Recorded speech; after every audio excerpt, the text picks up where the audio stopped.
Welcome back to the channel. This is Trendy Storm and you are watching first part of What If Naruto became the center of DxD's strongest harem. If you enjoyed this video, please like, share and subscribe to this channel. Now wasting no time, let's start the story. Looking out into the city below, a smiling teenager exclaimed, "Well shit, it looks like it worked," into the air. Standing a sturdy 6 feet tall and rippling with compact muscles designed for speed and maneuverability, the teenager appeared to be at least 17. He was dressed in a pair of black shinobi pants with tape at the ankles and a form-fitting black shirt with short sleeves. He wore a sleeveless crimson-red trench coat over the shirt, with the kanji for sage in the center of a rust-orange spiral. He had on a pair of black ninja sandals that appeared to have seen better days. Even in this night's darkness, a pair of brilliant blue eyes shone, reflecting the little moonlight that managed to reach through the clouds. He had a refined, attractive face that befitted a member of the royal family, free of any fat or flaws. The only thing keeping his long, dark crimson hair out of his face was a black cloth headband with a metal plate in contrast. His hair fell messy in spikes around his shoulders. Even so, a symbol that resembled a leaf was barely visible due to the long hair covering some of the metal. This teenager was Naruto Uzumaki, the Kyuubi no Kitsune's former Jinchuriki, the hero of the Fourth Shinobi World War, and the heir to the Uzumaki family. Naruto became aware of his true weakness after defeating Pain, Nagato and the man bringing back all the people he had killed. In order to escape that near-death experience, he had to rely on both Sage Mode and the Kyuubi's yokai. He was undoubtedly a powerful figure thanks to those attributes, but his predecessors didn't require them even without using Sage Mode. Jiraiya was a very powerful nin. The Shoden, known as the Kami no Shinobi, had established himself solely through his ability to use his Mokuton and his tactical skills with his two signature jutsu. His father had been able to change the course of the Third Shinobi War on his own.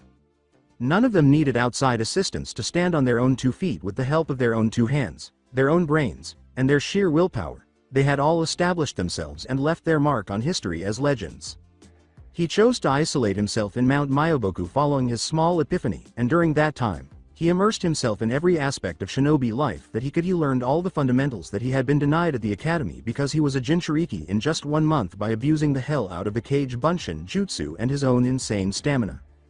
He had started learning ninjutsu, the art for which he was created. In another month he could throw S-rank jutsu at will with his nearly Biju level reserves. Just as Tsunade could throw money at gambling, such a thing could not even be claimed by the Sandaime or Jiraiya. He had dedicated himself to actually learning a taijutsu style, while his clones worked on that. Unpredictability was greatly enhanced by his brawling style, but that was about all it could accomplish for him. However, he was able to create his own style, which he named the Odakimono no Shikata, Way of the Joker, with that in mind. The approach capitalized on his innate unpredictability and capacity for spontaneous, creative planning. In order to learn his opponent's style and devise a strategy to counter it with his own speed and creativity, he first practiced dodging and weaving. In the following stage, he used his enormous ninjutsu reserves to pin his adversaries down. He was a true army of one in the final stage, which made use of the speed and jutsu used in the first 2 stages as well as his ability to abuse the Kage Bunshin's lack of jutsu. The next month was spent developing any support strengths he could use in case of emergencies. He immediately made the decision to emulate his mother after learning from the Toads that she was just as lethal with a blade as any of the Kiri no Shinobigatana Shichen and Shu, 7 swordsmen of the mist. He had taken to the art like a fish to water, picking up several fundamental kenjutsu styles in less than a week. Suggesting that his mother's skill had been inherited, he made the decision to adopt his mother's style and create a kenjutsu form that was all his own. The Esamono no Shikita, Way of the Trickster, was created using the same tenets as his taijutsu style. Speaking of his mother, following a confrontation with the Kyuubi, he had encountered the remnant of her soul within the seal. He broke down when she explained what it meant to be an Uzumaki, and he vowed to honor his clan and restore the awe and fear that their name had once inspired. By doing this, he had unintentionally revealed his Uzumaki ancestry, changing his formerly blonde hair into the distinctive crimson locks of the Uzumaki, which were considerably more vivid and dark than those of most Uzumaki, but he retained his bright blue eyes, which his mother said suited him better. In a sealing tattoo on his right shoulder, she told him before she left that she and his father had left multiple scrolls with jutsus, letters, and other items. He was shocked by what he discovered inside that seal. His mother's personal O-katana and a scroll explaining the fundamentals of her style, Benihime, Crimson Princess, were both contained in one scroll. The renowned Hiraishin no Jutsu, Flying Thunder God technique, which gave him his nickname, was taught to him in a scroll left by his father. Both had written him letters expressing their love and regret for what they had to do.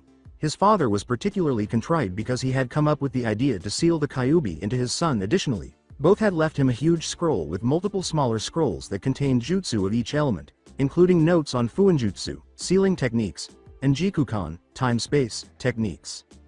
In just 1 month, he had learned enough jutsu to rival the ninjutsu knowledge of both Kakashi and the Sandaime, become a seals master easily on par with the legendary Mito Uzumaki, mastered the Hiraishin to the point where he no longer needed the markers, and assimilated his mother's kenjutsu style into his own.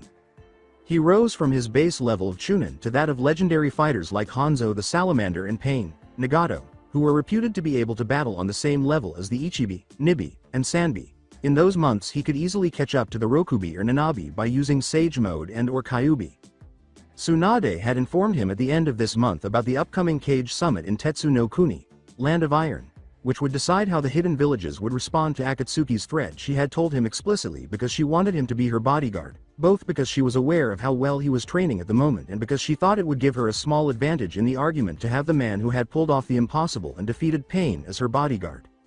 She had bribed Naruto by offering him the role of Anbu for both the mission and a real position when he returned to the village at first. Naruto had rejected her because he wanted to keep growing stronger and making progress. He had smiled as he flashed into her office and accepted, knowing that by joining Anbu, he would also automatically be promoted to Junin. They had run into Mei Terumi, the current Mizukage. On their way to the summit, the female Cage had asked why Tsunade only had one masked Anbu as her bodyguard. When she saw the masked member, Tsunade had simply smiled and assured the redhead that Naruto was more than capable of protecting her because he was playing the silent role and didn't want to reveal his identity just yet. The two groups had made the decision to continue their journey together despite the secrecy. Then, with his sister and brother serving as his guards, the small group had come across Gaara. They were also interested in the man in the mask, but Gaara looked at him and genuinely grinned, which startled everyone. Mei and her group were taken aback when the person simply nodded at Gaara, since that was more than she had received during their entire journey. Mifune, the head of Tetsu and its samurai forces, and the other cages greeted them when they arrived in Tetsu and were shown to the meeting spot. He had clarified that neither weapons nor any kind of chakra use, no matter how minor, were to be allowed in the meeting room. Then, in order to demonstrate that he was not concealing anything, he had informed Tsunade that her bodyguard would need to remove his robe and unmask himself. With a flourish, the masked person revealed the shape of a smiling Naruto, startling everyone who was familiar with him. Naturally, Mei understood why Tsunade had only invited him. The man was more than capable of fighting any of the people there if necessary, especially if he could defeat the dreaded Pain who had overthrown Hanzo. The red hair startled both her and Gaara. Many believed that the person who defeated Pain and saved Konoha was a blonde. According to Naruto, the Raikage and Tsuchikage shifted uneasily when he unlocked his Uzumaki bloodline. Although they were aware that he was an Uzumaki, they believed that his father's genes had suppressed his Uzumaki genes. It was unsettling to learn that the bloodline that had brought fame and power to the village of Uzu and required the combined forces of 3 major villages to defeat it had returned. To make things worse, the man who had defeated Pain trained under the renowned Gama Sennin Jiraiya and Sharingan no Kakashi, and was the son of their most dreaded and despised foe, the Kiroi Senko, now held that bloodline. As was to be expected, the cages quarreled like kids during the meeting. Both Gaara and Mei attempted to contribute in some way, but the Raikage and the elderly Tsuchikage, Onoki, quickly put an end to their efforts. With her eyes closed and her hands clasped in front of her face, Tsunade had simply sat back and allowed them to argue. There was an awkward, intense silence in the room after I made a rather loud remark and nearly broke the table. "Are you all done fighting like little children?" Tsunade had asked, taking advantage of the situation to enrage Ei and the Tsuchikage.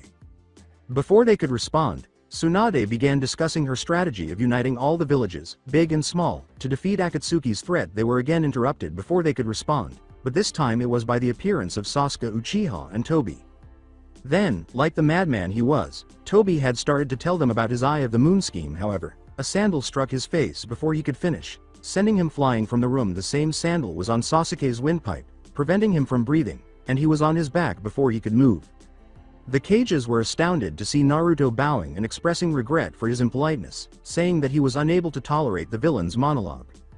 An enraged Tobi rushed back into the room, only to be sent through the wall once more after a fist smashed into his masked face. Given that his Sharingan should render him intangible, Tobi wondered how the blonde was harming him. Behind him, Naruto materialized, his O-katana clenched around the Uchiha's throat. Everyone who saw it was taken aback. A very recognizable trail of light followed Naruto after he vanished. It was not the yellow flash of his father, no. It was his own Crimson Flash. It appeared that Konoha's forces once again lacked the dreaded Hiraishin no Jutsu. After witnessing Naruto brutally defeat the two most formidable Akatsuki members, Tobi and Sasuke withdrew, and the other Kages, along with Mifune, accepted Tsunade's proposal. Minato had caused huge losses for both Kumo and Iwa. They didn't want to be the target of his dreaded Biju-powered jutsu. Everyone was shocked to learn that the Uzumaki had been captured. Even though Naruto appeared to have given the joint shinobi forces an advantage, however, they couldn't help but laugh and shake their heads at the very Naruto-like action when they saw the characteristic fox-like smile on his face as he was taken away. Rather than absorbing the Kyuubi's soul and power, the Akatsuki's sealing jutsu had instead absorbed Naruto, giving a very content Kitsune the ability to use his body and destroy the majority of the Zetsu forces with a combined Bijudama and Hiraishin. The allied shinobi forces immediately redoubled their efforts. Current legends like Kakashi, the Kages, Sasuke, and the now free Kyuubi easily defeated the former Jinchuriki, even though Tobi used the Impure Resurrection Jutsu to bring back a number of well-known legends. The incomplete Jubi that lived inside the Geto Mizu statue were being separated by Naruto. He was successful in releasing the sealed Biju from their prison by using his extensive knowledge of seals. Tobi and his plan came to an end when the other 9 Biju appeared. Even the Uchiha elder was aware that he could not defeat the combined power of the 5 Kages, the 9 Biju, and the real heir of the Rakudu Sennin, even though he had brought Madara back. Madara and Tobi, later revealed to be Obito, were easily destroyed. Naruto and the Kyuubi's combined Biju Rasen Shuriken no Jutsu erased both their existence and a portion of Hai no Kuni from the map. The remaining Zetsu forces were soon destroyed by the allied forces, and Kabuto, Orochimaru suffered the same fate as Madara and Obito at the hands of Naruto and Sasuke. Soon after, the elemental nations experienced a period of genuine peace. To everyone's surprise, Tsunade resigned and appointed Kakashi as the Rokudame Hokage.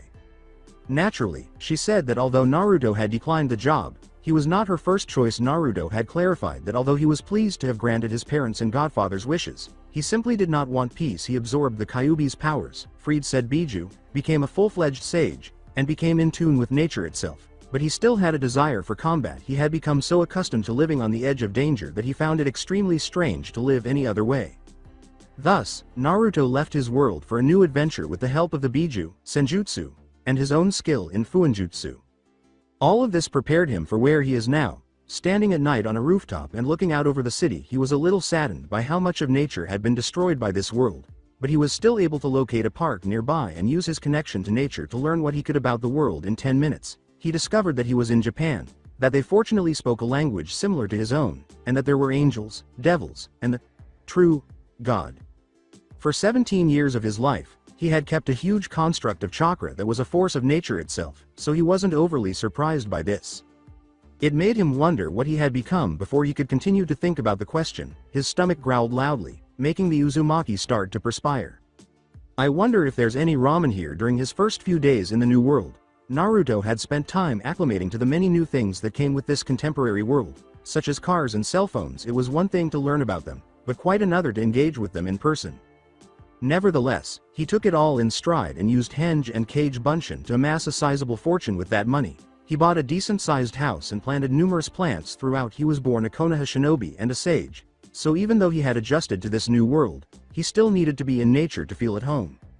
He had met his share of angels and devils who lived in the city and roamed around. During his first few weeks in the new world, he had a respectable sense of smell because he was both an Uzumaki and a sage. Sasuke's ability to sense people around him and use that ability to feel the various beings around him was not on the same level as that of his teammate Karen, whom he suspected was an Uzumaki.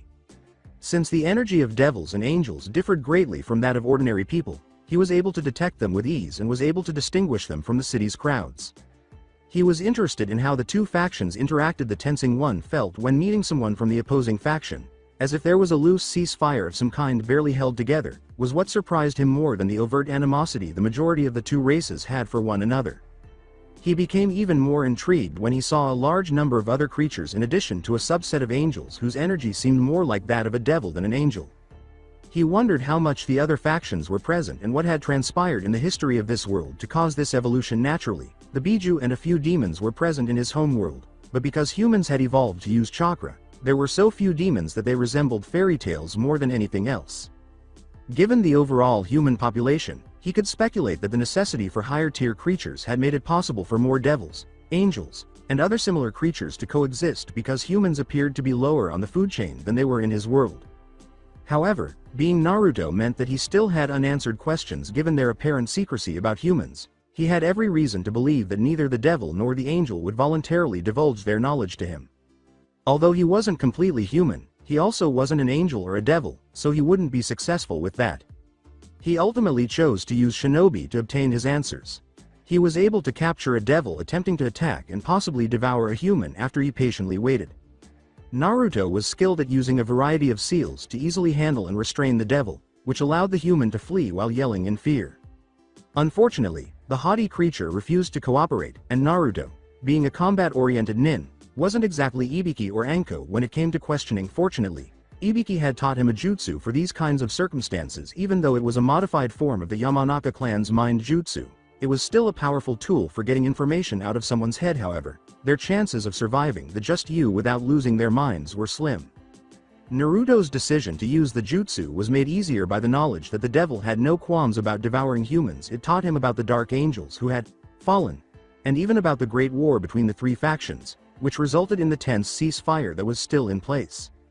Additionally, he developed an intriguing understanding of why there were so many devils out there. The devils developed the evil peace system because it appeared that the three factions had lost a significant portion of their numbers following the war. Devil-powered chess pieces were used in the system to reincarnate humans and other creatures into devils. These devils would then swear allegiance to a king and, along with other creatures the king had reincarnated, would be categorized as peerages. He wanted to know if the systems used by the angels and fallen angels to increase their numbers were comparable. However, Naruto simply shook his head in response to the information war seemed to be a constant in all spheres of life and in all worlds. All he could do was sigh at his own cynical perspective, but he couldn't be held responsible. He could certainly understand why Obito and Madara had become what they were and why they had attempted to finish the Moon of the Eye plan, even though he would always disagree with their line of thought. Being a Jinchuriki meant that he had been conditioned from birth to believe in the shady side of humanity, a belief that lingered into his teens and continues to influence him today. He had left his home world in the first place, in part due to his own pessimistic outlook. Although he was glad that his house was finally peaceful, the dark side of him kept bugging him whenever he saw people grinning. He had given those people his blood, his tears, his sweat, and his innocence to the same individuals who brought about his terrible upbringing. They are the same people who would have sold him out to Akatsuki in order to protect their own reputation, even after he had twice saved them at the risk of his life. Even though they now praised him as their hero, he was constantly reminded by the voice in the back of his mind that he would have been crucified and held accountable for the world's demise if he had failed. Naruto chose to retire to his house after using a minor Kaiden jutsu to burn the corpse of the long-dead devil because he didn't want to think about such unpleasant things. He felt three pairs of eyes observing him as he emerged from the alley where he had cornered the demon. The final one was of the fallen angels, followed by a devil and an angel. Even though the fallen angel dwarfed anything the angel could put out, the last two radiated power in such enormous quantities that it was easily felt even when they attempted to suppress it. Despite being young, the devil appeared to be fairly strong. He looked up where he knew they were and waved, "Hi there," with a big, dumb smile on his face because he wanted to have fun. All three of them narrowed their eyes in surprise at the action, and Naruto laughed to himself before they could respond. Naruto vanished in a red flash, leaving behind a foxy smile. "You know it's not polite to stalk people. Pretty sure that's illegal actually," he said. I felt absolutely nothing from him. The three hidden figures' thoughts were echoed. One was a gorgeous, well-dressed adolescent girl with red hair who appeared to be wearing some kind of school uniform. The other, who lived nearby, was a well-dressed man with blonde bangs and black hair throughout his short, untidy head. Last but not least was a dapper blonde man wearing a plain white robe with gold trim. A few weeks later, Naruto is seen taking in the tranquility of the local park. He had started going to the park on a regular basis at night because, aside from his own house, it was the only location with enough natural surroundings for him to meditate effectively. However, three very distinct signatures appeared today, interrupting his usual meditation. Two of them were a fallen angel and a human with a strange power buried within him, and one was from the night he had met that stray devil.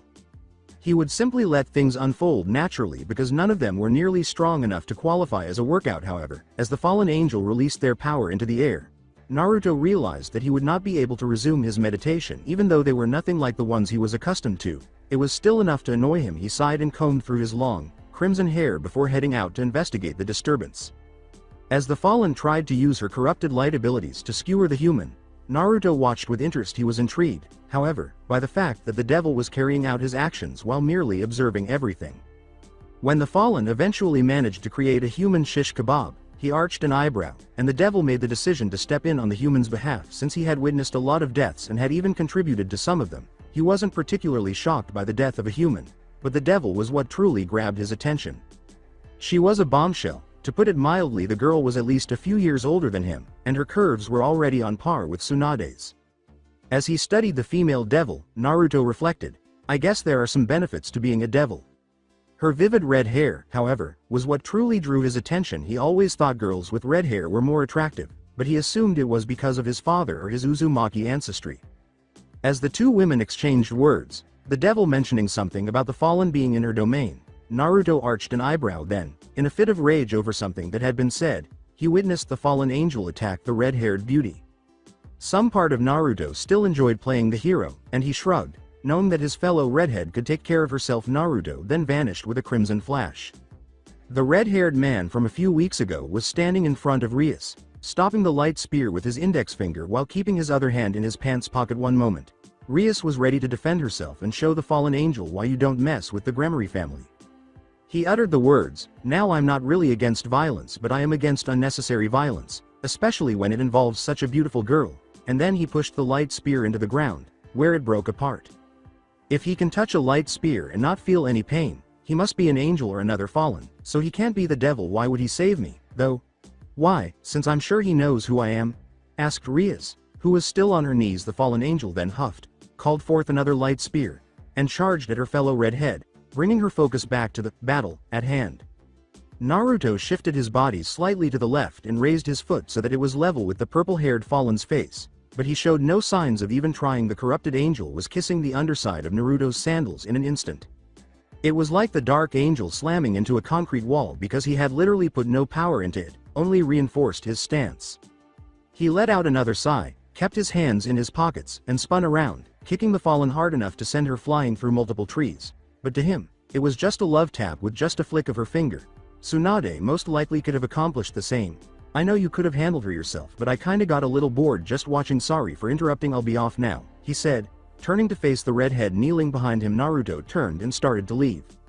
I'm sorry, but who are you? Rias, who was still intrigued, inquired. She could have him join her peerage if he was human, and if he was this strong, he might rise to the nearest ultimate class and be a great asset to her peerage. With his trademark foxy smile, Naruto turned to face Milady and said, Naruto Namikaze Uzumaki, at your service, Milady.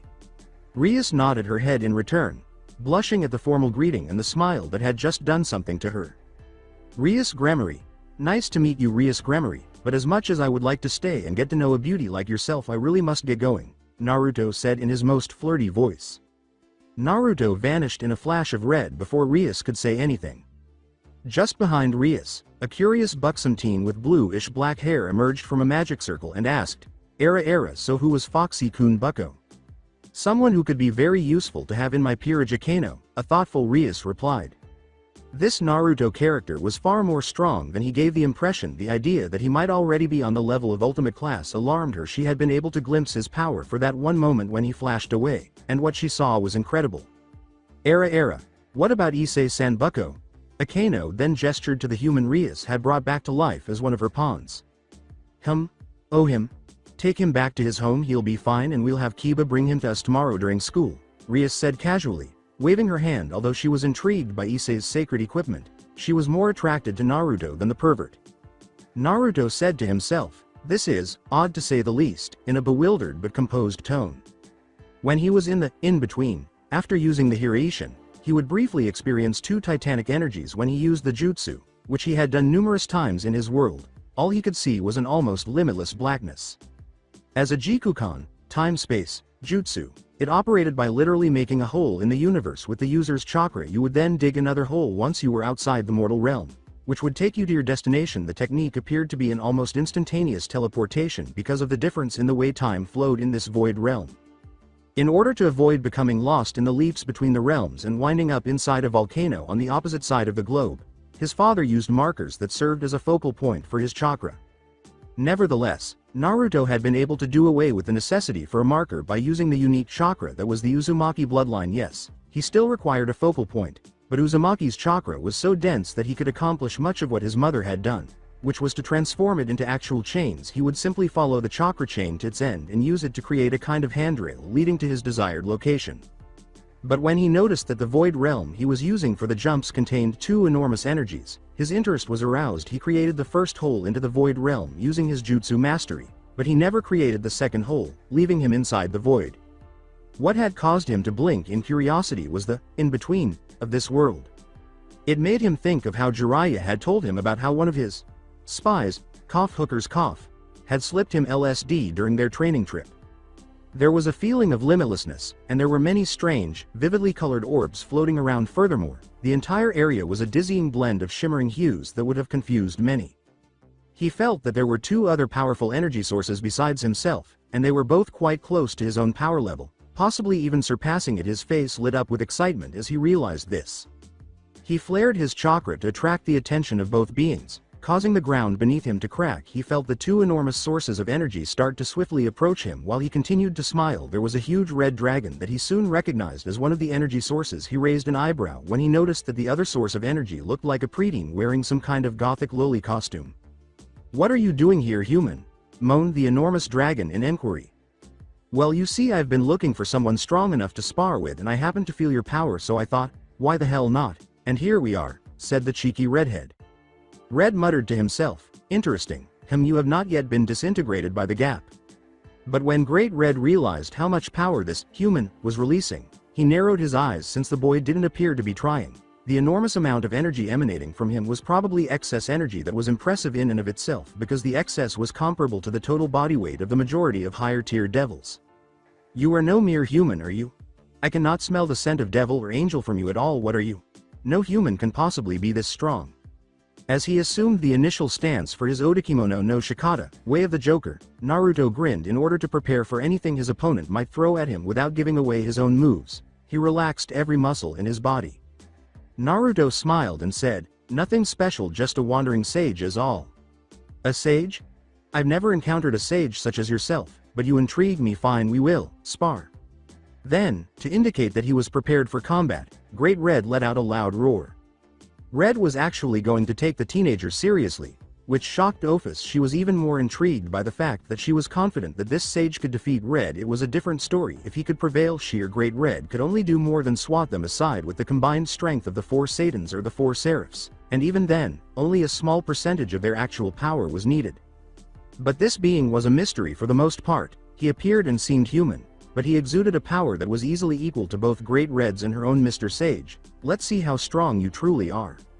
I can really let loose because we're in an endless void and I don't have to worry about causing property damage or involving other people." As he released his grip on his chakra, Naruto thought the amount of nature chakra and pure chakra that leaked out of him meant that he usually had to suppress a large portion of his power just to avoid poisoning or killing people. "I guess I'll start us off then. Futon. Odama Rasensurken. Wind style. Big ball spiraling shuriken." Naruto's now signature move appeared in his right hand without any thought. Dwarfing Naruto, a toss sent the enormous wind-powered shuriken straight for Great Red, destroying the ground beneath it as it raced in that direction. Red was able to bat the enormous wind shuriken away as if it were a mere fly, with hardly any effort visible on his face. To his astonishment, though, he discovered that the scales on the back of his paw were severely damaged, and he was even slightly bleeding. Naruto gave Red no break when he yelled, "Kaden. Karyu Enden, fire style. Fire dragon flame bullet." And then, taking a breath, let loose a huge stream of flames that was nearly as big as one Great Red's limbs. Great Red was forced to confront the attack because of his own size and the magnitude of the attack. Red grimaced as the enormous stream of flaming flames swept over his torso. Soon after Naruto stopped using chakra to fuel the attack, the blazing flames subsided, revealing that Red's torso had been blackened in multiple places by the intense heat of the flame. Despite his injuries, Great Red let loose a stream of his own flames, proving that he was indeed the true dragon. They soaked the area where Naruto was, but before the flames could reach him, the Uzumaki had sped up Red's enormous limbs and leapt into the air above Great Red, taking advantage of their size difference. Naruto yelled, "Futon. Kami Aroshi no Jutsu, godly wind from the mountain."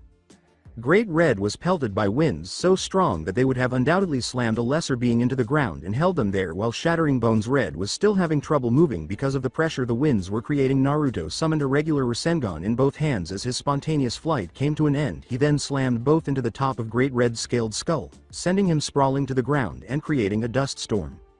A smiling Naruto and a panting Great Red emerged as the dust settled. The last of the dust was removed with a tremendous roar and wing flap. The battered Red grunted, "I can see that my size will do nothing but hinder me in this battle." When his vision started to warp and the strangely colored orbs that were flying around brightened considerably, Naruto arched an eyebrow, but he knew exactly what was going on because he was a sage and the container for Kitsune the world returned to normal. After Naruto only blinked once, however, he was taken aback when Great Red's form was once more shown, albeit much smaller. The true dragon was about 6 feet and a few inches tall, whereas Naruto was only a few inches smaller than one of Great Red's claws. Naruto said, "Didn't know you could use illusions, but you're gonna have to do a lot better than that to fool me with an illusion," while assuming his taijutsu stance once more. "I figured as much. As I can smell Kitsune on you, and they're the only creatures whose illusions best my own, though that illusion was only meant to distract you so I could shrink myself to a more suitable size," showed off the much smaller Great Red.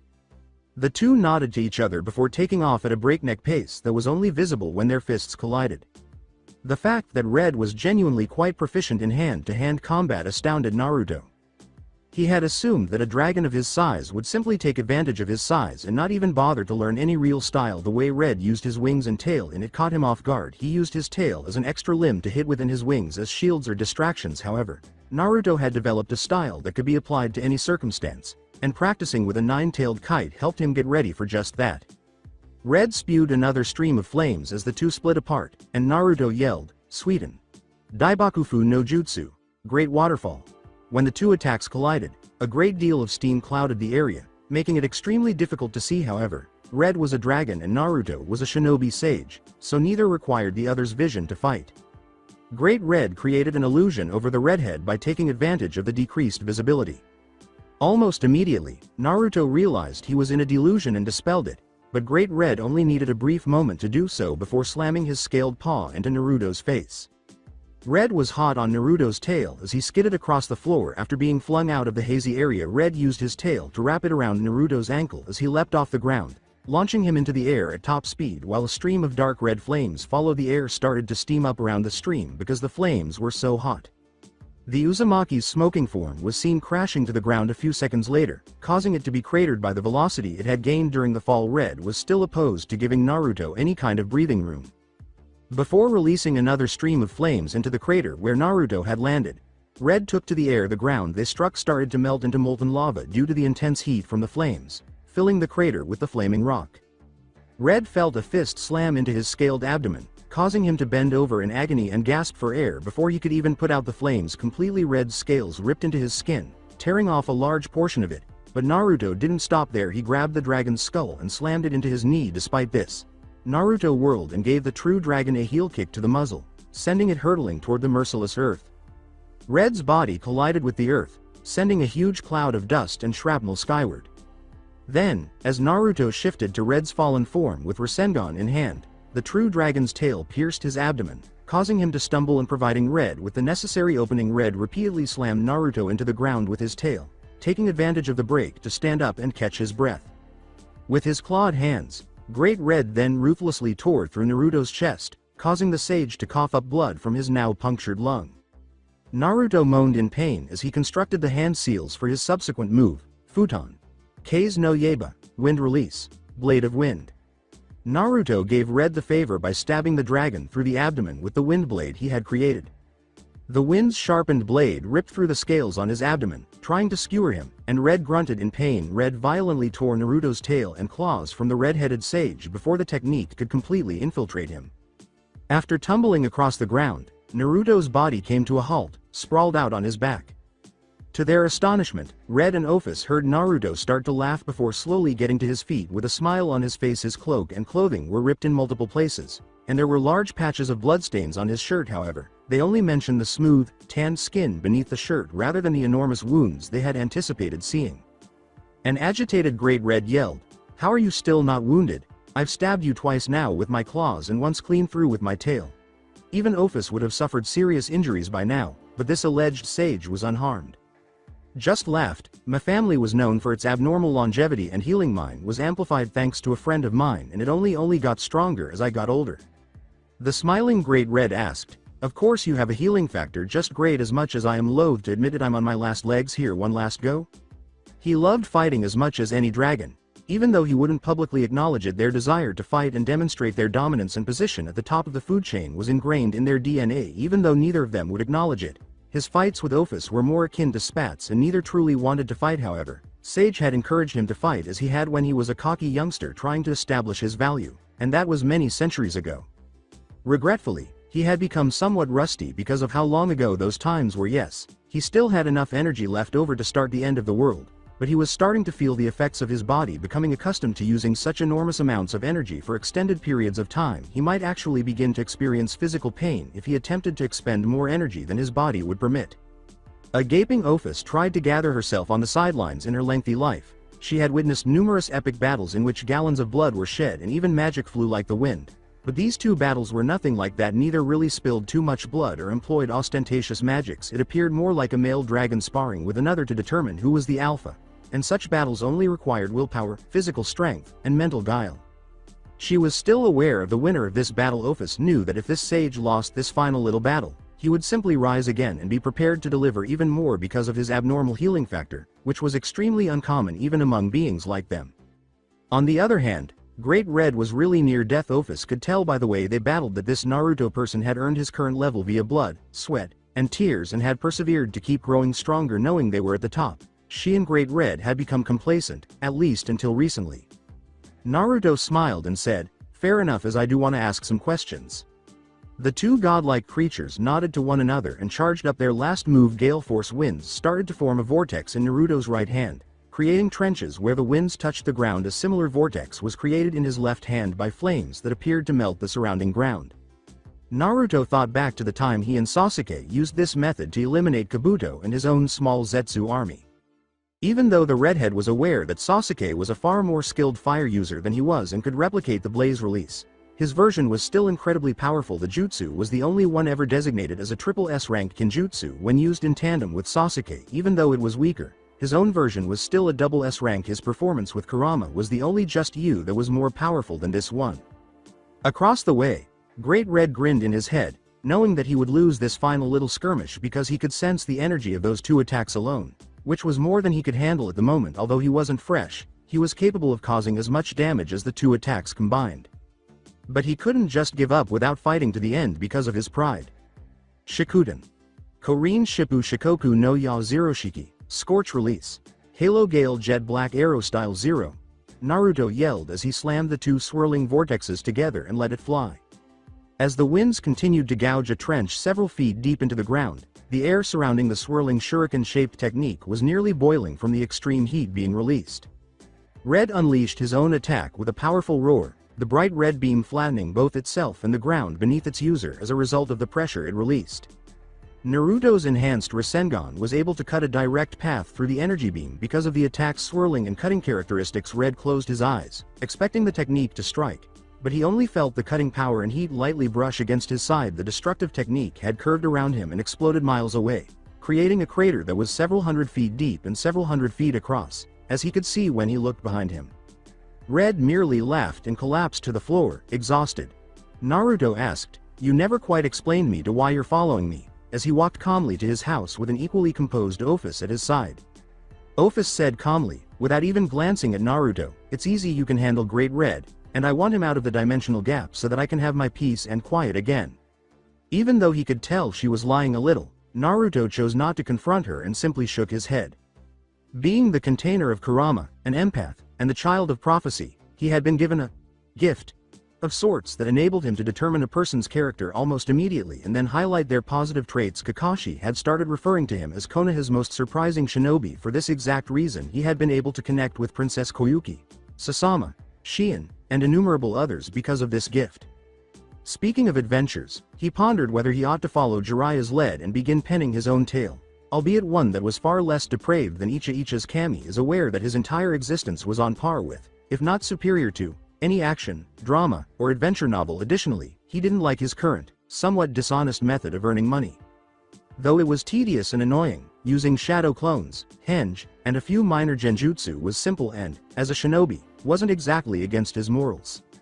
He sensed that a certain red-headed devil was pursuing him and his new house guest as he considered his new idea. Since she wasn't actually bothering him and he would be lying if he claimed he didn't find her extremely attractive, he didn't mind at all through his travels. He had encountered numerous attractive women and developed close relationships with many of them. In fact, he had once housed an orange-haired vixen who had repeatedly tried to woo him and harassed him for a mate.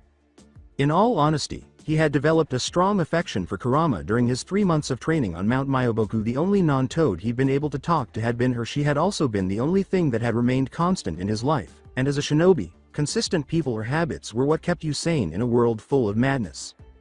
As he carried on with his thoughts, he became aware that they had shifted from the bombshell she-devil pursuing him to the women he had become close to back home. Although he felt regret for leaving them, he also knew that things wouldn't have turned out even if he had stayed. He would outlive any human he had a romantic relationship with and possibly even his own offspring because of his longevity, which was fueled by senjutsu and biju chakra. Uzumaki was expected to live a long life because of her Uzumaki ancestry alone. His ancestor Mito lived well into her hundreds. Kurama would have been the sole contender for the ideal partner or spouse, but since she was a biju and nothing more than a construct of chakra, children were not an option. With a sigh, Naruto unlocked the door to his house by biting his finger and smearing blood on the handle. Office merely raised an eyebrow. Naruto simply dismissed the unasked question by saying, "I'll explain later." After giving Office permission to enter, he said aloud, "You're more than welcome to come in, Rias." He then entered and left the door open, allowing the crimson-haired devil to enter and shut it behind her. Both women gave each other a sidelong glance before following Naruto to his kitchen, which featured a chest-high black marble island surrounded by rather tall black wood chairs. After the two women sat down opposite each other, Naruto went to his refrigerator and asked, "Anybody want anything? Water? Soda? Booze?" Without taking her eyes off Rias, Office said, "Water." In a similar vein, Rias said, "Tea would be lovely." Naruto nodded and used a minor Kaden jutsu to heat Rias' tea before grabbing the 2 drinks they had requested. Rias arched an eyebrow at him as he picked up a beer for himself. Old enough to kill, steal, and breathe fire, old enough to drink and fuck was my people's motto, more or less, Naruto responded to her unwritten query. "So I can assume that the both of you have some questions, most having to deal with who I am, what I am, and where I came from, right?" Naruto said after taking a seat, and both girls nodded. Before running his hand through his rather long crimson hair, Naruto took a swig of the beer and said, "Well, better get comfortable because it's a rather long story." Naruto had told them the rather lengthy story of his birth and the conflict that would eventually turn into the Fourth Shinobi World War. By the end of the night he had omitted the minor details, such as meeting Haku, in order to keep things brief and to avoid suspicion. He spent nearly 2 hours recounting the condensed version, which did not include the brief Q&A section where he had to explain some of the fundamentals to the 2 females, such as chakra, shinobi ranks, kekai genkei, and the like. "Okay, so let me get this straight. You're a ninja sage from another dimension who near single-handedly brought ultimate peace to your world, ending generations of hate, grief, and darkness. You are also pretty much a deity-level being due to circumstances from your birth and events throughout your life which culminated in you being your world's child of prophecy." About sum it up. Rias' grammar was surprisingly composed. It was far from being single-handed, but yay, that's the gist of it, the Uzumaki said in response. "Join my peerage," a self-assured Rias said. Even if turning him meant losing everything she had left, she couldn't let go of the chance to have such a wonderful power in her peerage. "Before I either accept or decline your offer, can I ask you one question?" replied Naruto. Rias gave her assent and nod. She should at least allow him to ask some questions if he was truly going to become a member of her peerage. "Why did you wait for that fallen to outright kill the boy? We both know that you had more than enough power to stop it from even happening in the first place," said Naruto. Naruto found it strange that Rias allowed the brown-haired teen to die when she had the ability to stop it. Even though she seemed like a decent enough girl, there must have been a hidden agenda involved. Rias sighed because she wasn't sure Naruto would like the response. In order to be able to successfully reincarnate a human or other creature into a devil, they must either be close to death or freshly dead, otherwise it would more energy or fail completely. "So does that mean that if you wanted another devil to become part of your peerage, then you could use an evil piece on them?" "Yes, I don't exactly know how the pieces themselves work, but I know that their purpose is twofold: turn the receiver into a full-fledged devil and then mark them as a part of the user's peerage." Would that mean that having devils join your peerage would require less pieces due to having to use less energy to turn someone into a devil? I can't say the only person who could fully answer that question would be their maker, one of the four Satans, Ajuka Beelzebub, Rias replied with honesty. Naruto remarked, all right, as he started to consider the scant knowledge he now possessed regarding the evil pieces. The seal's master part of him was fascinated by the things because they worked nearly exactly like some seals. Using a set of formulas to accomplish their tasks, he could infer that, at least, from witnessing Rias use multiple on the adolescent she had rescued. An anxious Rias said, "So will you join my peerage then?" Ophis spoke up first, for the first time in a long time, before Naruto could respond. PFT, good luck with that girlie. The question that had been bothering her for a while was finally asked by Rias, who turned to face her fellow female. And who are you? I hardly feel anything from you, which means you're either a really weak devil or a regular human. Naruto looked curiously at the lowly themed creature because he was also curious about the answer to that specific query. The only information he could get from Ophis was her name. Since he had never been bothered by such things before, he didn't really care all that much about who she was. His worst enemy had been a human who was nothing more than a resentful loser who had become trapped in the friend zone, and one of his closest companions was a huge construct of chakra that had been sealed into his stomach at birth. He didn't really care about race or species. While Uzumaki-kun wouldn't know of me, I at least expected an heir to one of the 72 pillars to know of me, though I have grown quite adept at hiding my presence these last few centuries, Ophis stated, her monotone voice and expression remaining neutral throughout. However, the redhead Uzumaki raised an eyebrow at the additional suffix to his name. All Rias could do was stare at her with fatigue. It was unclear how powerful she was, but if she was strong enough to earn her notoriety among the 72 pillar families, then she was undoubtedly powerful. Ophis said, to be short, my name is Ophis, the infinite dragon god, leaving Rias speechless. Despite having a large number of titles of his own, Naruto simply hemmed at the information. Many had started referring to him as the Nidaime Rikudo Sennin, second sage of 6 paths, Biju no Tente, master of the tailed beasts, and other names that compared him to his ancestor back in the elemental nations. On the other hand, the information left Rias confused. According to legend, Ophis and Great Red were among the strongest creatures on the planet, only surpassed by the might of the true god. Even the Seraphs and the 4 great Satans couldn't match their strength, not to mention the dimensional gap, their home plane's corrosive qualities. The fact that Ophis had shown such interest in her fellow redhead in Naruto's own composed manner, however, astounded her even more. It was unclear how he compared to Ophis, but the fact that he attracted the attention of such a strong entity spoke volumes about his own strength. Ophis must have been on par with Naruto if he had developed feelings for her. This implied that he was perhaps even more powerful than any of the Satans at this point. Rias understood that she would never be able to get Naruto to become a member of her peerage. She questioned whether her brother or any other Satan could carry out such a deed. As much as I've enjoyed our conversation, I think it's about time to go on and hit the hay. I already know Ophis planning on staying here, but what about you, Rias? Naruto was stretching. I wouldn't mind staying here as well, as it is already pretty late, Rias remarked, still thinking about Naruto and what made him so unique. As he made his way toward the stairs, Naruto remarked, okay, well, the restrooms and bedrooms are upstairs. Help yourself to anything that's here. Night. Both women were seated, and Rias asked Ophis, never thought that the Ouroboros dragon would be a gothic Lolita. Being a big tit cow isn't everything, Gremory, Ophis retorted in a monotone. Ophis had left the room, probably to find a room for herself, before Rias could say another word. Before following Ophis and Naruto up the stairs to the bedrooms, the red-headed Gremory was left to silently lash out at the insult. After having that conversation with Naruto and healing Issei without making physical contact, she was exhausted and was beginning to feel the effects of the day when she was offered a comfortable bed. And for now, that's about it. I hope you were happy with the changes I made to the dialogue, the fight with Red, and other aspects. I even incorporated a portion of what was originally Chapter 4 into this. I am aware that the majority of you are excitedly anticipating the plot's development and to see how this revamp differs from the previous one, but don't worry. I hope you have noticed many of the clues I was hinting at throughout the chapter. If not, it's a suck to suck, hee. But really, as the plot develops, those clues and the divergence will become more apparent, so please have some patience since I only need to redo the majority of the work. The updates are now quick. I have as of yet to have to fully write out something completely new, and again that's mostly due to it being the beginning of the story so that nobody is confused by things that happen later. Things like introducing things and setting up people must happen now. Someone made a comment about Naruto's cynicism. The problem is that he is already extremely jaded. You would be too, having seen and done the things he has done. Will his character be significantly impacted by this? Both yes and no. He will remain Naruto, but he will be a more developed Naruto with a more grounded perspective. He just needs to have those outbursts. It will be more of a conflict between that pessimistic viewpoint and his typically optimistic self than it will be angst. We don't need him to be another Sasuke. Why is this world like this? The energies of the world appear to be clashing, as if there is a stain on it. Could the war be the cause?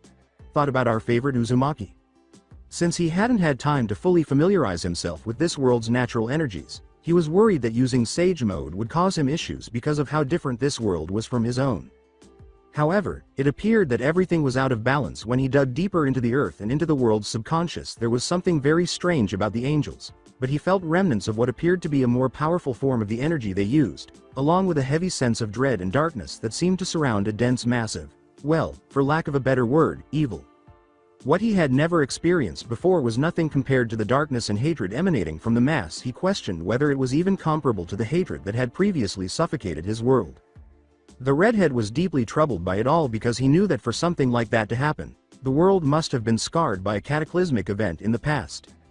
The underlying darkness that corrupted the elemental nations was caused by decades of war, the development of the Jubi, and the waning of the Shinju, before he took the burden of the world upon himself in order to find a solution. What the devil happened to leave this wound if all of that was necessary to create what happened to my world? Does the number of angels and devils have anything to do with it? Is there also a dying Shinju in this world? What on earth is going on here? Yuto Kiba, a blonde Bishonen knight, said, "Is something wrong, senpai?" Rias just responded with a sigh. At the moment, she was in the occult research club building at Kuo Academy, which served as a front for her peers and herself to conduct their business. A portion of the morning was spent with Naruto and Office, whom she had grown to despise due to her annoying monotone voice and the numerous taunts she would direct at Rias. Rias could only rage and attempt to retaliate against Office, which was extremely challenging because of her innate lack of feeling. Since she knew she was no match for the Dragon God because of this, she had stormed out of Naruto's house, and her peers could tell that she was still annoyed just by looking at her. Rias collected herself and said, "Nothing, Kiba, just go get Issei-san so we can tell him the news, alright?" "Of course, senpai." After discovering that he is a devil, we find Issei Hyodo wildly and comically running around the room while yelling random things and yanking out his own hair. While Kiba was sweating, Kaneko was just being Kaneko and eating a piece of cake, and Akeno was giggling behind her hand. Rias was left rubbing her forehead at the boy. "Geez kid, calm down. Is it really that big of a deal that you're a devil now?"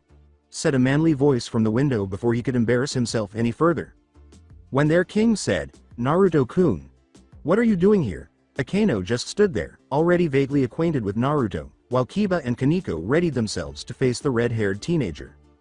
A number of people in the room were taken aback by how well Rias knew her fellow redhead. Many were aware that she avoided becoming too close to too many people, so hearing her use such a well-known suffix left everyone perplexed as to how this teen could be able to merit such a privilege. "Had some questions you might be able to answer, and the kid over there intrigues me," Naruto remarked as he sat on the windowsill. "Kid? What do you mean, kid? You don't look that much older than I am," Issei screamed. "Fair point, but I've seen and done more than you ever could in 2 lifetimes. Have you felt the blood of your enemies coat your hands? The rush of adrenaline as you fight to stay alive just a bit longer? The pain of losing one of the few people who ever gave a shit about you? The shock of someone you consider a brother stabbing his hand through your chest because you got in the way?" The room's inhabitants could only gape in disbelief. They could tell that everything he had said was true because of the steely expression in his eyes and the slight shift in his posture. He had said something that even shocked Rias. Many details were omitted because he had given Office and her the condensed version of his story. "You continue to captivate me, Naruto Uzumaki." In the negative, Issei could only shake his head uneasily. "Exactly so, until the day you've gotten some actual real-world experience I will not stop calling you kid," Naruto said. Rias let out a cough. "Well, maybe I can answer your questions and explain to Issei the details about his new life all at the same time, so why not stay a bit?" With a simple shrug, Naruto settled down on the windowsill. The redhead only occasionally raised an eyebrow when he noticed parallels between life in the elemental nations and devil society, particularly when considering the way of life that the nobles lead. When Rias explained to Issei why she had specifically desired him to be a member of her peerage, it truly caught his attention. It seems that the child possessed a sacred gear, a potent artifact that would greatly increase his abilities. The treasured tools, which his own people had held in high regard and which the Rakuduo had utilized to vanquish the Jubi, came to mind when Rias described the object, but it seemed a bit strange to him that such a potent instrument would have almost no disadvantages. It was too good to be true, even though he knew they were strong instruments and that Issei in particular possessed the strength of a dragon, which was admired for its great power even in his world. He would need to investigate the situation further on his own. These sacred gears had to be more than that.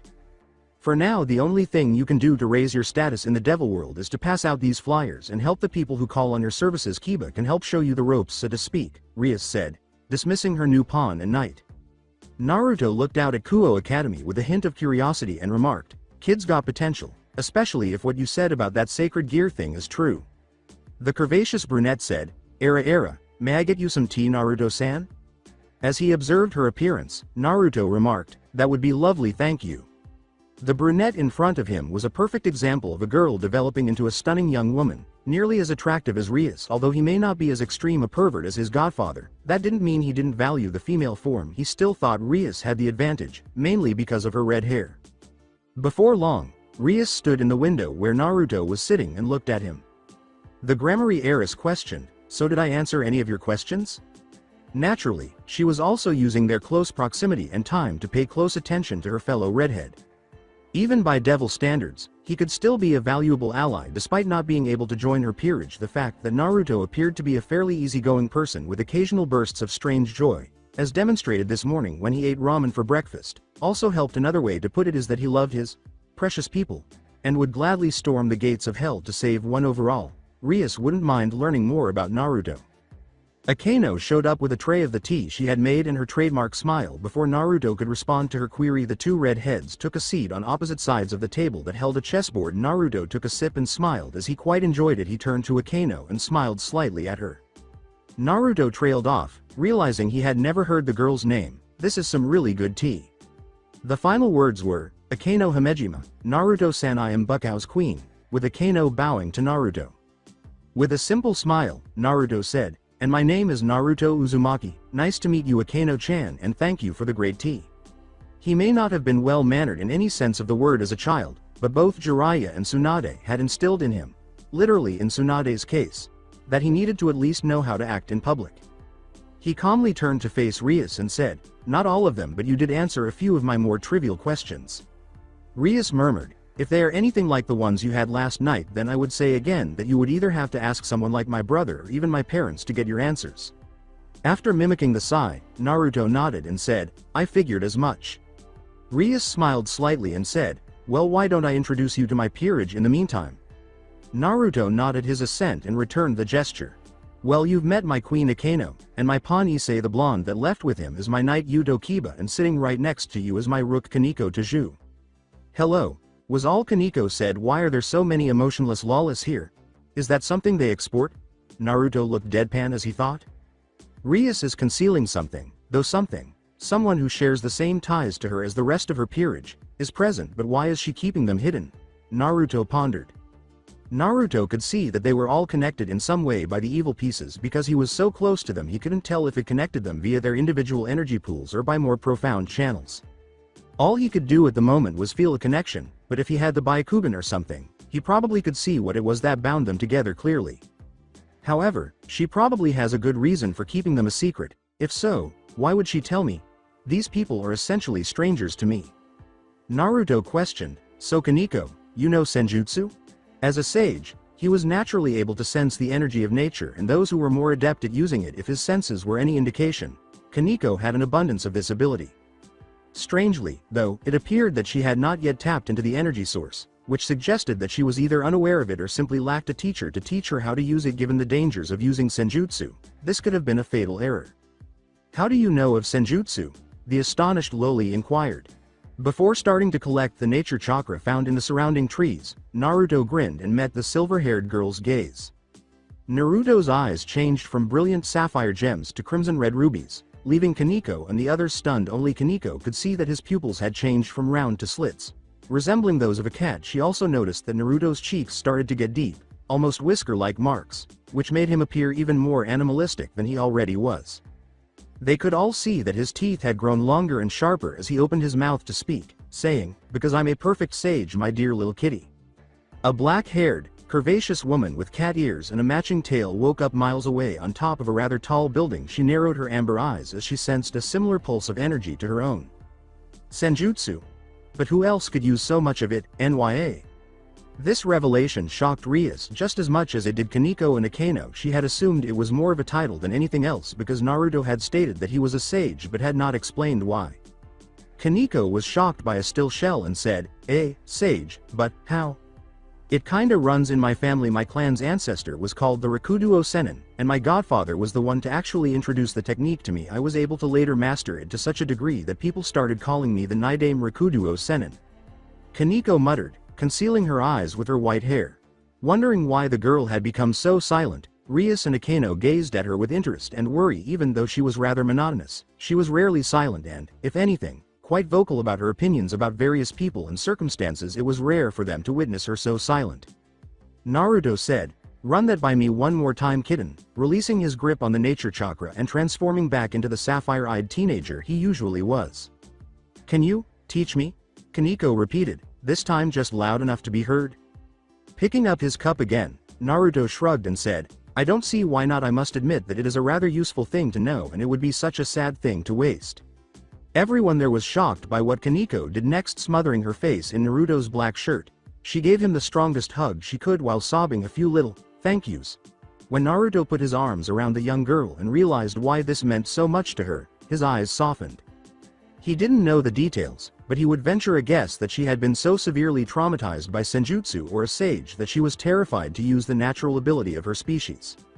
She was, in a sense, terrified of what was essentially a very large portion of herself, and he sympathized with her because he was too familiar with that emotion. Being afraid of something that has been a part of you since birth is similar to being afraid of yourself, and that is never good for your mental health.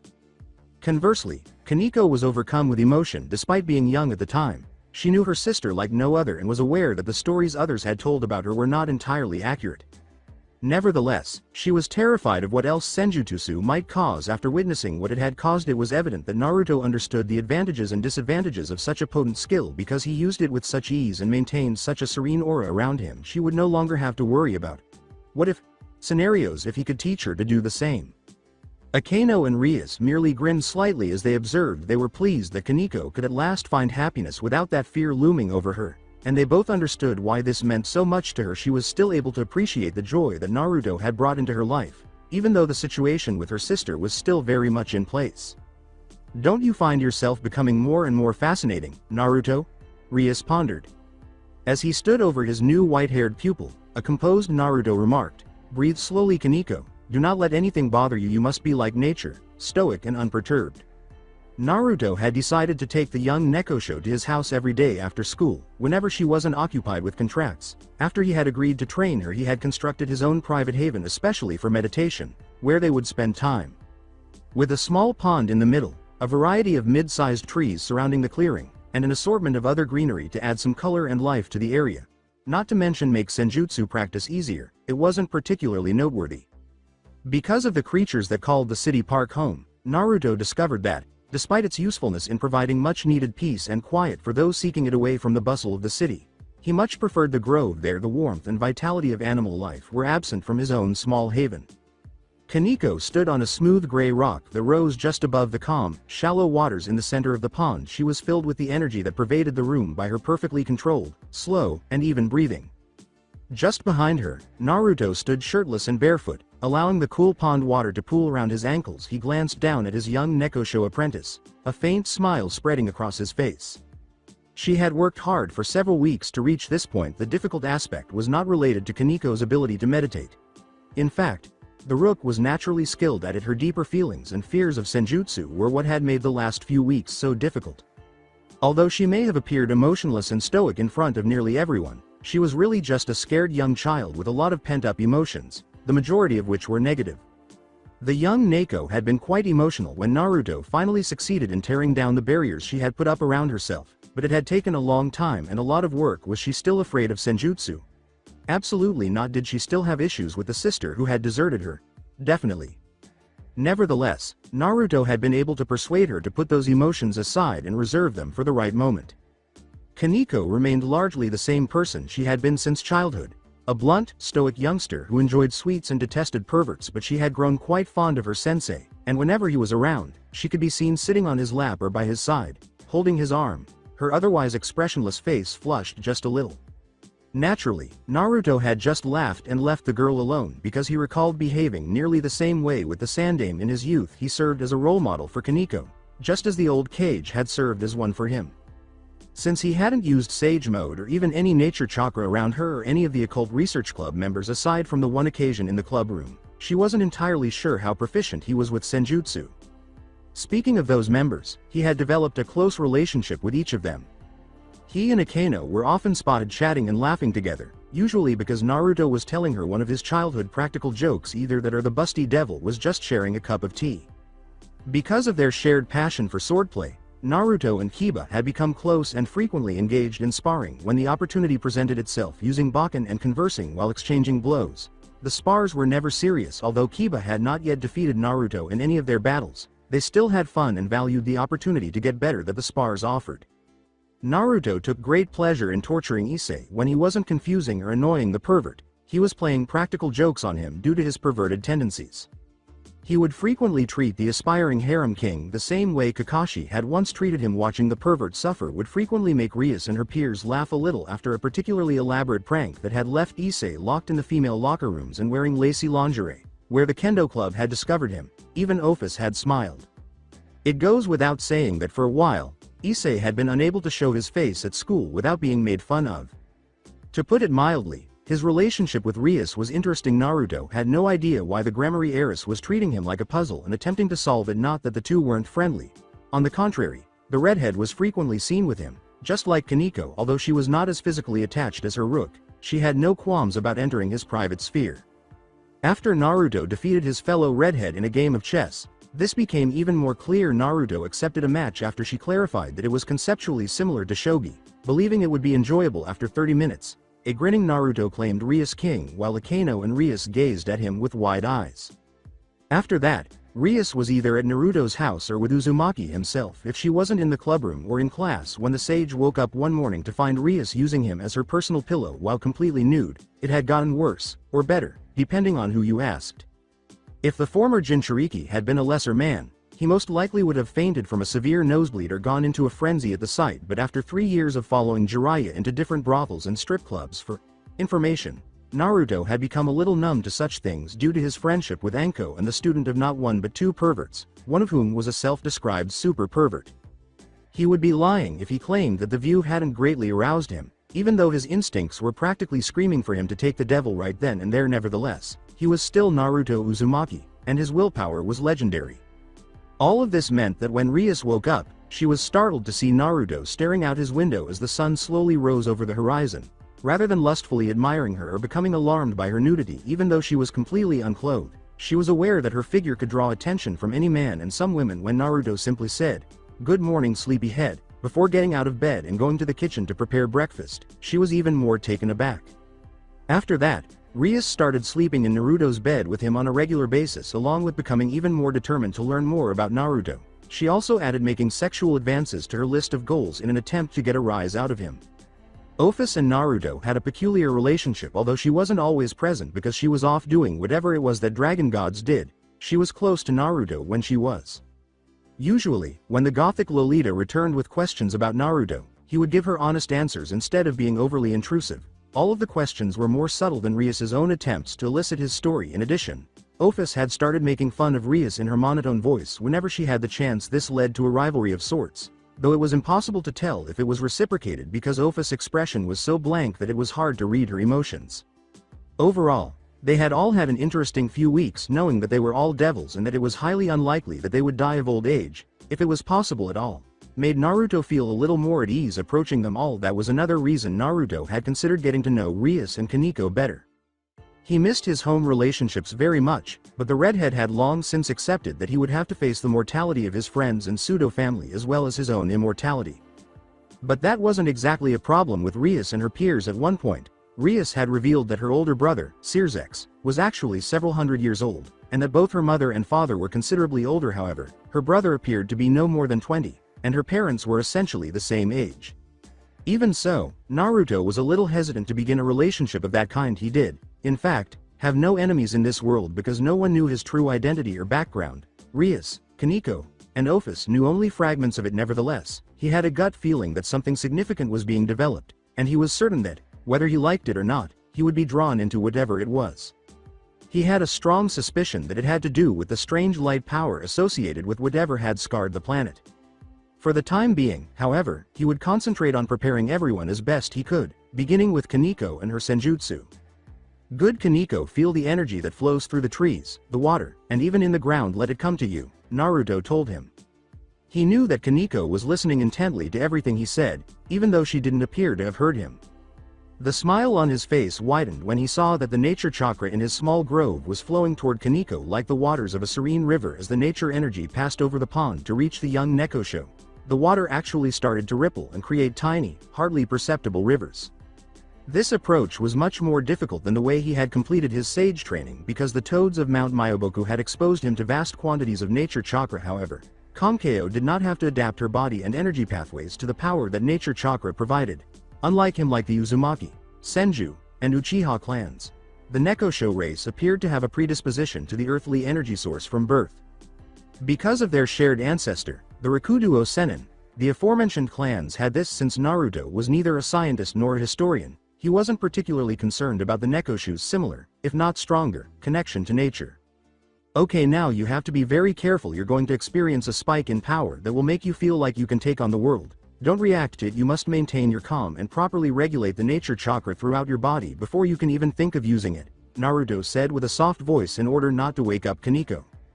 Following Naruto's advice, Kaneko was able to control her desire to cry out in joy as she felt the energy of nature coursing through her.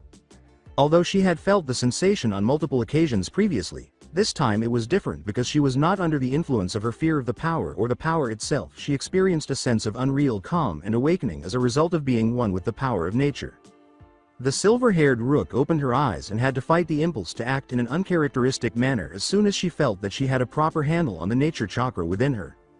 She was able to see very differently from most people because of the senjutsu. She could see the life force of the grove in front of her, the plants, the tiny insects that darted between the bushes' underbrush, and the tiny fish that Naruto kept in the pond. It was similar to seeing something for the first time, but with the act's self-awareness. With a broad smile on her face, Kaneko turned to embrace the person behind this whole situation, but she was stopped when she saw Naruto standing behind her. She had to quickly close her eyes and let out a yelp of pain at being blinded. She lost control over the nature chakra as a result of all of this, and the energy itself also vanished. Fortunately, a laughing Naruto caught her before she could tumble into the shallow pond and get wet.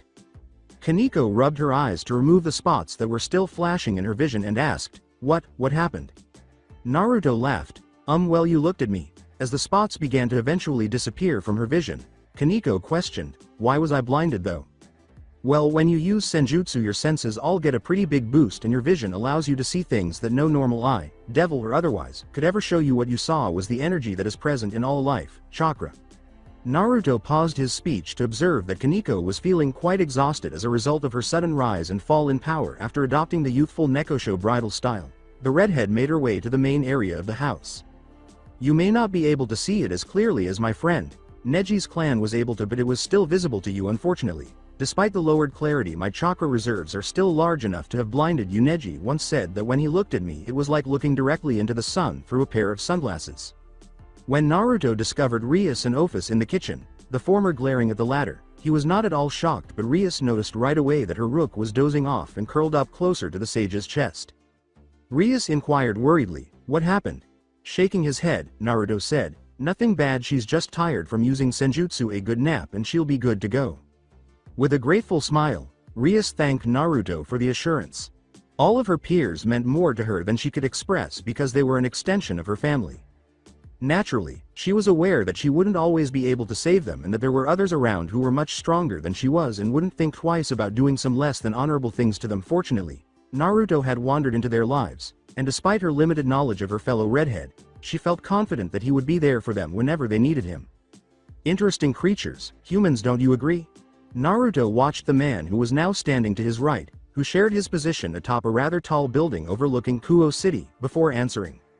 Naruto caught a glimpse of the man in his peripheral vision. He appeared to be well into his 40s. With matching gelled hair and red and blue eyes, Naruto would have probably thought the man's eyes were strange if he wasn't friends with Uchiha and Hyuga, but as it was, he hardly raised an eyebrow. Unfazed by Naruto's silence, the man went on, capable of amazing acts of bravery and intelligence, as well as power beyond what many think is possible, even by devil standards. In order to express his own viewpoint, Naruto said, "Yes, but they are also capable of enough depravity, greed, and maliciousness to make one wonder who the real devils are." The man didn't appear surprised by Naruto's response. "I see that you speak from experience, which is surprising for one as young as yourself. Your eyes, though, they betray your body." Inquiringly, Naruto said, "And what do you mean by that?" "Your body says you are still young and innocent, but your eyes tell the story of a man who has gone through hell, a man who has loved and lost, who has experienced the highs and lows of life, a man many decades older than you appear to be," the man said, glancing briefly at Naruto before turning back to the city below. Naruto nodded because he had heard a similar statement from a vixen he knew. After letting out a sigh, he continued, "Thus is the price of war, the price of human ambition, perverted by darkness." In agreement with Naruto's sulky assertion, the man nodded slowly. "Even now your eyes show that you are a loving person, willing to go to great lengths to help those close to you, or even those you barely know. Despite the hardships you have experienced, you've managed to hold onto your happiness and sense of self-impressive." For a while, neither of them spoke, content with the silence that was only disturbed by the sounds of the city below. Naruto Namikaze Uzumaki, an interesting name, Maelstrom Wavewind Whirlpool, the man said, turning to face Naruto and holding out his hand. Following Naruto's firm grasp, the man grinned and said, "Mephisto Phalas." The two went back to surveying the city. A few minutes later, Naruto said, "I have a feeling you may be able to answer some questions that I have," breaking the quiet silence once more. "I may, depending on what those questions are. Do you know what a shinju is?" "My oh my, I haven't heard that term in a long while, but yes, I do." "Then it's safe to assume that this world has a shinju?" Mephisto simply gave a nod of agreement. "The shinju, it's hurt or dying, isn't it?" "That is a difficult question to answer." "How so?" Naruto asked, turning to face Mephisto. "I'm assuming you are aware of the three factions and their leaders, correct?" Naruto merely gave a nod. "Well, in a time before recorded history, there was a shinju. However, due to some event or other, its power was split into a number of pieces. These fragments gained sentience and became the various gods and goddesses, some stronger than others due to having more of the shinju's energies. What was left formed the first generation of devils and other creatures." "Can you be more specific?" Sighing, "I'm afraid not. As I said, this was before recorded history, and most of the gods and goddesses from that time are either dead or have passed down their power. The same can be said for the devils of that era. As a result, very few remember or even have knowledge of that time." Naruto let out a sigh as well and motioned for his friend to go on.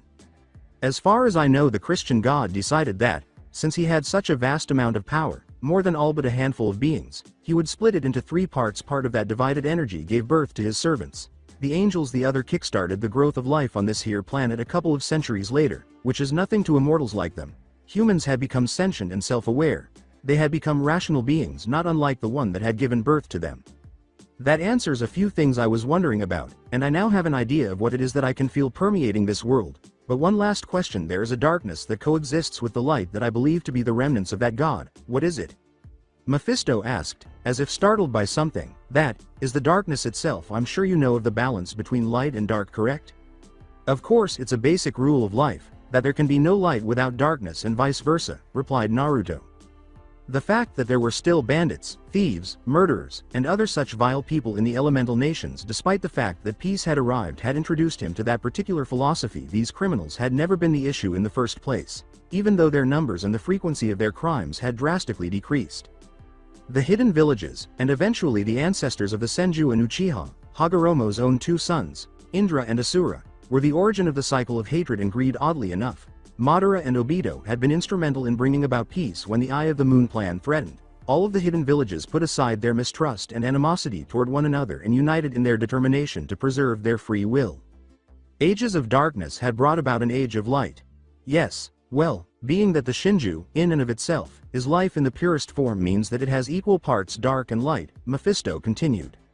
Naruto gave another nod. The monster known as the Jubi was born out of the darkness of Shinju. In his world, Hagoromo Otsutsuki was transformed into the renowned Rikudo Sennin by the Shinju's light. The light gave life to the deities and the devils, and such the dark however birthed something else. I do not know the full story, but I do know that whatever it was eventually caused the death of the Christian god and several other deities. Naruto had to force himself not to grimace in response to the news. Naturally, the Shinju of this world evolved into a monstrous creature on par with the gods. His furry former tenant explained that if he hadn't been able to stop Obito and Madara from unleashing the wrath of an incomplete Jubi, there wouldn't have been much hope for them, because the monstrous Jubi was a force of nature unto itself. Even if it wasn't complete, the immense power of the Shinju incarnate was beyond even the combined strength of the Hachibi and herself. Naruto was irritated because he was certain that at some point he would have to either prevent someone from awakening the beast or stop the beast itself. Something he didn't think was even remotely possible, even with Sage Mode and all the other tricks he had. To the well-dressed Mephisto, Naruto nevertheless said, "Thank you for the information, it was indeed very helpful." Mephisto said, "No problem at all. Now may I ask a question of you?" As Naruto nodded, the older man continued, "What exactly are you, Uzumaki-san? I can sense that you are indeed powerful, immensely so in fact, but I cannot tell if you are a devil, angel, or even a dragon. And I have been around long enough to acquaint myself with almost every race that exists here on Earth, in the underworld, and even those that reside in heaven." The older devil seemed to be annoyed by the question, so the redhead laughed and said, "Well, I can tell you for sure that I am none of those things." Mephisto searched his mind for a solution, but he would not accept the one possibility. He struggled for a while before arriving at what seemed to be an impossible conclusion. "You can't be human, can you?" Naruto laughed once more, this time in response to his new friend's visibly shocked and perplexed face. "Once upon a time, although even that is debatable thanks to the circumstances surrounding both my birth and my mother, but no, I don't think I can say I am human anymore." The ambiguous response, "Then what are you?" made Mephisto's expression even more perplexed. With an amused grin fixed firmly on his face, Naruto shrugged and said, "Nothing but a wandering sage looking to see all the world has to offer." Naruto vanished in a flash of crimson as soon as he finished speaking. "You are a most interesting character, Uzumaki-san. I wonder what surprises you'll have in the future," Mephisto exclaimed, laughing aloud at the response and the quick departure. Naruto was getting strange looks for his attire as he made his way back home when he saw that Rias and Issei were conversing with a young girl who appeared to be about Kaniko's age. The girl had blonde hair that was only a few shades darker than the color of his own hair, and she was dressed in what appeared to be a nun's habit, if Naruto had to guess. The first person in the small group to notice him was Rias, who waved him over while grinning slightly. Naruto smiled back, walking toward them and grinning at the apprehensive young girl. The Uzumaki looked at Issei and said, "Hey Rias-chan, perv," his foxy grin still intact. Issei simply nodded after deciding it would be best to ignore the jab. "And who would you be?" Naruto asked, turning to face the young nun. Upon seeing Naruto, the blonde girl grinned broadly and said, "My name is Asia Argento." Naruto whispered to his fellow Red, "I wouldn't recommend doing what you're about to do, Rias," as they made their way back to Kuo Academy, Issei following closely behind but out of earshot. Rias realized he knew what she was going to do and gave Naruto a stern look. She made the decision to at least listen to the sage before moving forward, keeping in mind that Naruto had far more experience leading others than she did. "Oi perv. Me and Rias-chan have some stuff to talk about. Tell everyone that we'll be back in a few," Naruto yelled at Issei after noticing that Rias was open to hearing him. The two redheads vanished in a crimson flash before Issei could even become irritated at Naruto's moniker for him.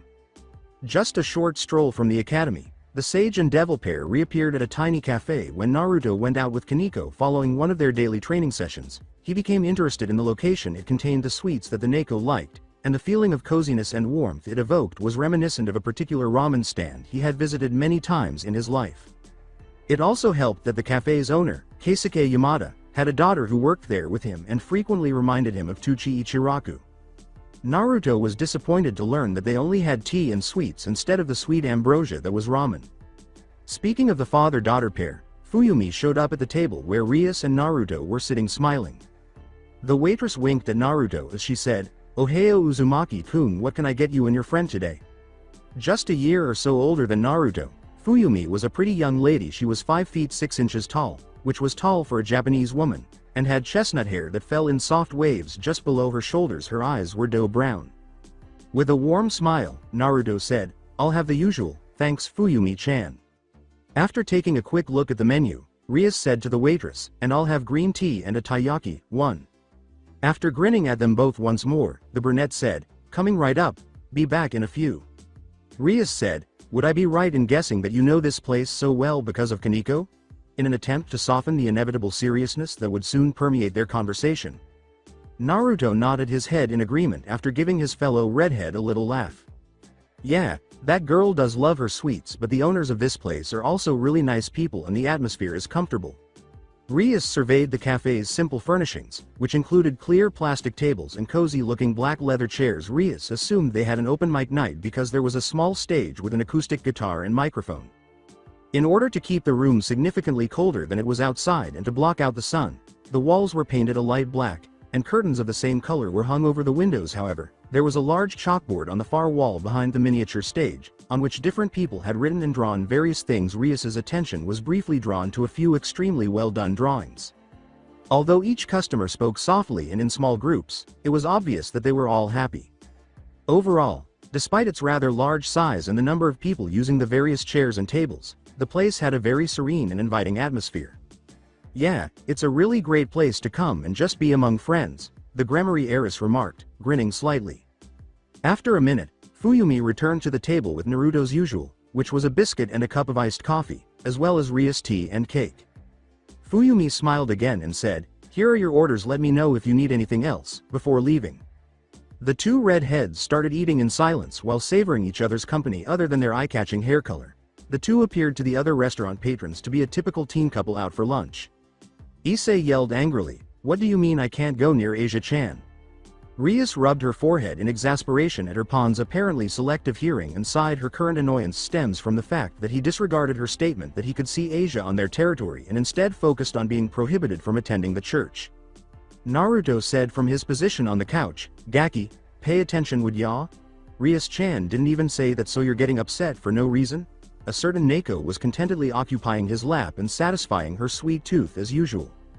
Rias gave Naruto a sincere grin and, "You have to understand, Issei, now that you're a devil there are rules you have to abide by and things to be aware of. One of those things is your weakness to anything having to do with the biblical God, churches and the like included." A still irritated pawn asked, "How does that have anything to do with me seeing Asia-chan?" "Baka. If you hadn't noticed, that Asia girl is a nun, which means she lives in the church. We're not saying you can't see her at all, but that there are certain restrictions you have to abide by," a furious Naruto responded. "Geez, it makes sense why people were annoyed with me if this is how I was when I was younger. Gigi must have been extremely patient to tolerate me." Even though he didn't necessarily like it, the brunette pawn finally huffed, indicating that he finally understood. Following that, Issei bowed to Rias and said, "I apologize, Rias-senpai." With her arms folded, Rias merely sighed and nodded her head at him, saying, "I'm just trying to look out for you, Issei." Issei reluctantly gave a nod in return, then turned to leave. The Grammary heiress sighed once more and sank wearily into a chair. Akano was placing a tea tray on the table. A few seconds later Rias gave her queen and best friend a small smile of gratitude. Naruto calmly stroked a purring Kaneko's hair and said, "It'll all work out fine. Rias-chan, the kid is very stubborn, but he knows deep down that you're right and that you only have his best interests at heart. Just give him some time and he'll come around." Rias openly said, "Thank you Naruto-kun, for everything that could have gone terribly if you hadn't helped out," revealing her sincere gratitude to her fellow redhead. The young girl pouted as Naruto smiled at her, picked up his senjutsu student, and put her on the couch. Naruto said, "No problem Rias-chan, always happy to help, but right now there's something I gotta check out," after releasing some tension he had developed from prolonged sitting. As the Uzumaki opened the window to let in the refreshing afternoon breeze, Rias stood up too and moved to his side. "Well, is it something I can help you with? It's the least I could do in return." Naruto simply smiled warmly at the busty devil and then embraced her. When Rias felt Naruto's arms circle around her body and the accompanying warmth that seemed to constantly exude from his person, she blushed heavily due to Rias's preference for Naruto's bed over her own. The two had previously been closer and more intimate, but she had essentially always made the first move. The sage was able to do something that no one else had been able to do in a single move, make Rias feel something that was alien to her. It remained to be seen how far her romantic attraction to the mysterious, strong creature would go and what it would mean for them going forward, but if Rias had any say in the matter, she would make sure it meant something. Naruto handed her an elaborately patterned kunai and said, "Thanks for volunteering, but it's nothing I can't handle. I might be gone for a few days," but if you need anything just throw this somewhere and I'll be there as fast as I can, okay? The Grimoire heiress was both perplexed and fascinated by the intricate and overlapping symbols and words etched into the metal, which was so dark that it appeared to absorb light. Curious, Rias questioned, what is this for exactly? Together with their king, Akeno and Kaneko were gazing at the strange blade, both of them equally intrigued. Naruto smiled and said, you know how I do that flash thing. He would always be proud to boast about one of his moves, no matter how old he got, especially if his father had invented it and he had since improved on it. As all three of the girls nodded their heads in affirmation, he continued, well, that technique was actually created by my father, with my mother's assistance. Originally he had to use tri-prong kunai with markings similar to that to mark where he wanted to flash. To when he died he had been working on a way to eliminate the need for the markers, so when I got my hands on his notes for the technique I continued where he left off and was able to perfect it and eliminate the need for the markers by combining it with a power that my mom passed down to me, but I do still know how to use the technique with the markers and they do have their benefits. To Naruto's surprise, Rias said, they act like flares, don't they? Even though he had already mastered the technique, people had always asked why he continued to make markers, and he had to explain it to them in great detail. However, Rias was able to guess the answer simply by listening to him describe the fundamentals of the technique. Yeah, they do. When they're thrown or plunged into something they start sending out pulses of energy to me and so allow me to know exactly where you are so I can then flash. They're at the speed of light. Era. That's a very interesting technique. Your parents must have been geniuses to come up with such an impressive move, using nothing more than a few rune-like symbols and their own power, but I am curious, what is the technique called? Replied Akeno. Yeah, my father was actually regarded as a prodigy and hailed as a hero because of this technique as well as his other unique jutsu.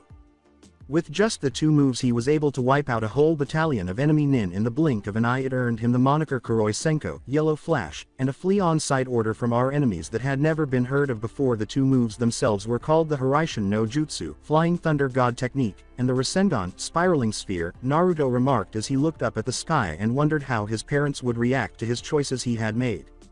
None of the girls, Kiba, or Issei, who had entered the clubroom as stealthily as possible after observing the expression in the sage's eyes, were unaware of this.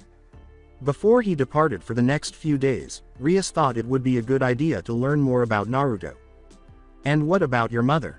She was just as feared and revered as my father and was known across the nations as the Konoha no Benihime, Crimson Bloody Princess of the Leaf. My father was good at seals, far more than almost everybody else, but my mother, she was a master at them. Everything my father knew about seals he learned from her. She was also known to be deadly with a blade. With a smile on his face and a look in his eyes, Naruto turned to face Rias, shaking her and making her flush. Then he extended his hand and gently picked up a strand of Rias' eye-catching hair.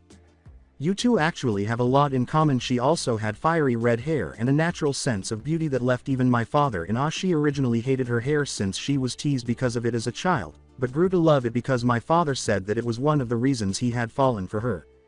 A weak-kneed Rias was left to try to gather herself before Naruto laughed and looked back up at the sky. When I met my mother later in life, I actually told her that I wished that I had her red hair instead of my father's blonde. Funnily enough, that came true after I said it. Naruto senpai, you were blonde originally. Kiba decided to pose his own query at this point. Yup, though my hair was a much darker shade than yours. People used to say that it was sun-kissed. Kaneko whispered, what were their names? To the surprise of everyone present, Naruto's sapphire eyes began to sparkle before a few tears began to fall down his cheeks. Nobody had anticipated that in the brief time they had known him, they had all come to regard Naruto as a strong man who would never break or fall, a formidable figurehead who towered over everyone else. Nevertheless, there he stood, a sage and a man who had witnessed and experienced a great deal in his brief life, sobbing at the memories of his parents. My father was Minato Namikaze and my mother was Kushina Uzumaki. For a while, nobody spoke because they were too shocked to say anything. But Issei was the one who broke it. Even Kiba shook his head in dismay as the girls gave him a sour look for asking such a question in such a blatant way. What happened to them? Naruto's eyes grew lifeless, but he maintained a tiny smile that conveyed the range of emotions he was experiencing. They died on the day I was born, sacrificed their lives so that I could live mine, and also gave me the power and tools to become the person I am today. Once more, nobody spoke or took any action. Rias was stunned by everything she was learning about the man who had entered her life. She was aware of his military service, his upbringing and training as a murderer, and his character, but she was learning more about him now than she had ever been able to. From her inquiries, he was practically showing them his naked soul. She was aware that there was more to him. More people who had an impact on him and other experiences that shaped him, but the feelings in his voice and eyes when he spoke about his parents demonstrated how much they meant to Naruto. Kaneko was just as surprised. He was her rock, the benchmark by which she could and ought to measure herself. He was her sensei, a strong individual who had perfected a skill that could make a person as strong as a god, but he never let that get to him. For her and the people he had impacted, Naruto was a man of humility and light. Her admiration for her sensei, her pillar, and her role model was heightened when she saw how frail and human he appeared. She could achieve the same heights that he did without compromising his identity or the relationships and people who helped to shape him. Naruto had grown even more ideal in Kaneko's eyes by revealing his humanity and imperfections. Kiba was deep in his own reverie. For Kiba, Naruto served as a sort of yardstick. Even though he was far superior to the knight in practically every way, you would still be happy to call him a friend. Kiba was also aware that Naruto was much more than just losing his parents at birth, and that a large portion of it was far darker and more horrific. Kiba felt that Naruto's shadowed past was far more significant than his own dark past with a particular church experiment, but if Naruto could overcome that to grow stronger and stand taller, then so could Kiba. Issei was left feeling grounded and insecure all at once. He had been whining about turning into a devil and being unable to see a girl he had only known for an hour when Naruto appeared at birth. He had lost his parents. Issei was shaken by that. Alone without his parents, how would he be? Without the two people who loved him without conditions and took care of him without expecting anything in return, would he even be alive? A parent's love was something that could never be duplicated or replaced. Naruto had never experienced that love in his life. The entire situation also unsettled Queen Akeno. Having lost her parents at a young age, she felt a connection to Naruto on some level. However, this also meant that she was unable to establish a connection with Naruto. As brief as it was, she had experienced the warmth of a mother's embrace, the safety of a father's arms, and the love of her parents. None of those things had happened to Naruto, and he probably would not, knowing that someone so amazing had gone through that made her sad. With tears streaming down his cheeks, Naruto turned to face them and grinned without shame. Sorry for that, didn't mean to dump all of that on you guys, and don't worry Issei, it was only natural that you asked that question. Then Naruto turned completely and embraced each of the girls. Rias gave him a peck on the cheek in return for the gesture. Kaneko simply clung to him, pressing her head against his chest. Akeno returned the hug with a sincere smile. He shook hands firmly with Kiba before playfully tousling Issei's hair. After saying, "Well, I'll be back in a few days, try not to get into too much trouble," Naruto vanished in a red flash with a final chuckle and grin. Akeno said, "Bushu." "Yes Akeno, I just realized something. Uzumaki-kun said that his parents died when he was born, right?" "Yes he did. Why are you asking though?" Rias asked, casting an inquisitive glance at Akeno. Akeno nodded her head, because he said that he met his mother later in life, and the way he spoke about the two meant that he had met them both personally. "Are you suggesting that he was lying?" Akeno, immediately defending herself with her hands, Akeno said, "Of course not Bushu. But I'm saying that there's more to it. Dead people just don't come back to life, even for a short time, unless there was some foul play or something." Resolutely, Rias gripped the kunai Naruto had placed on her chest and said, "You're right, there's still a lot more that he's not telling us." "Damn it," swore a sweaty, irritated Rias. "We find the red-haired devil in a situation she would prefer to avoid." Issei had discovered the day before that the young nun with whom he had become friends was in fact the owner of a powerful healing sacred gear. In addition, a number of fallen and excommunicated priests and exorcists were holding her against her will at the church. When the nun heard one of the fallen discussing removing her gear by force, even if it meant killing her, her predicament worsened. She had just managed to deliver the message to Issei before they discovered her and brought her back to the church, most likely so the fallen could carry out their scheme. Naturally, Issei had been adamant that they go aid Asia and save her life. Rias had initially opposed the plan because she didn't want to upset the delicate balance created by the three factions' ceasefire. Something strange happened at that moment. "Time for some nostalgia, kids," Rias said. "Issei, you have to understand that," before a puff of smoke erupted in the center of the club room.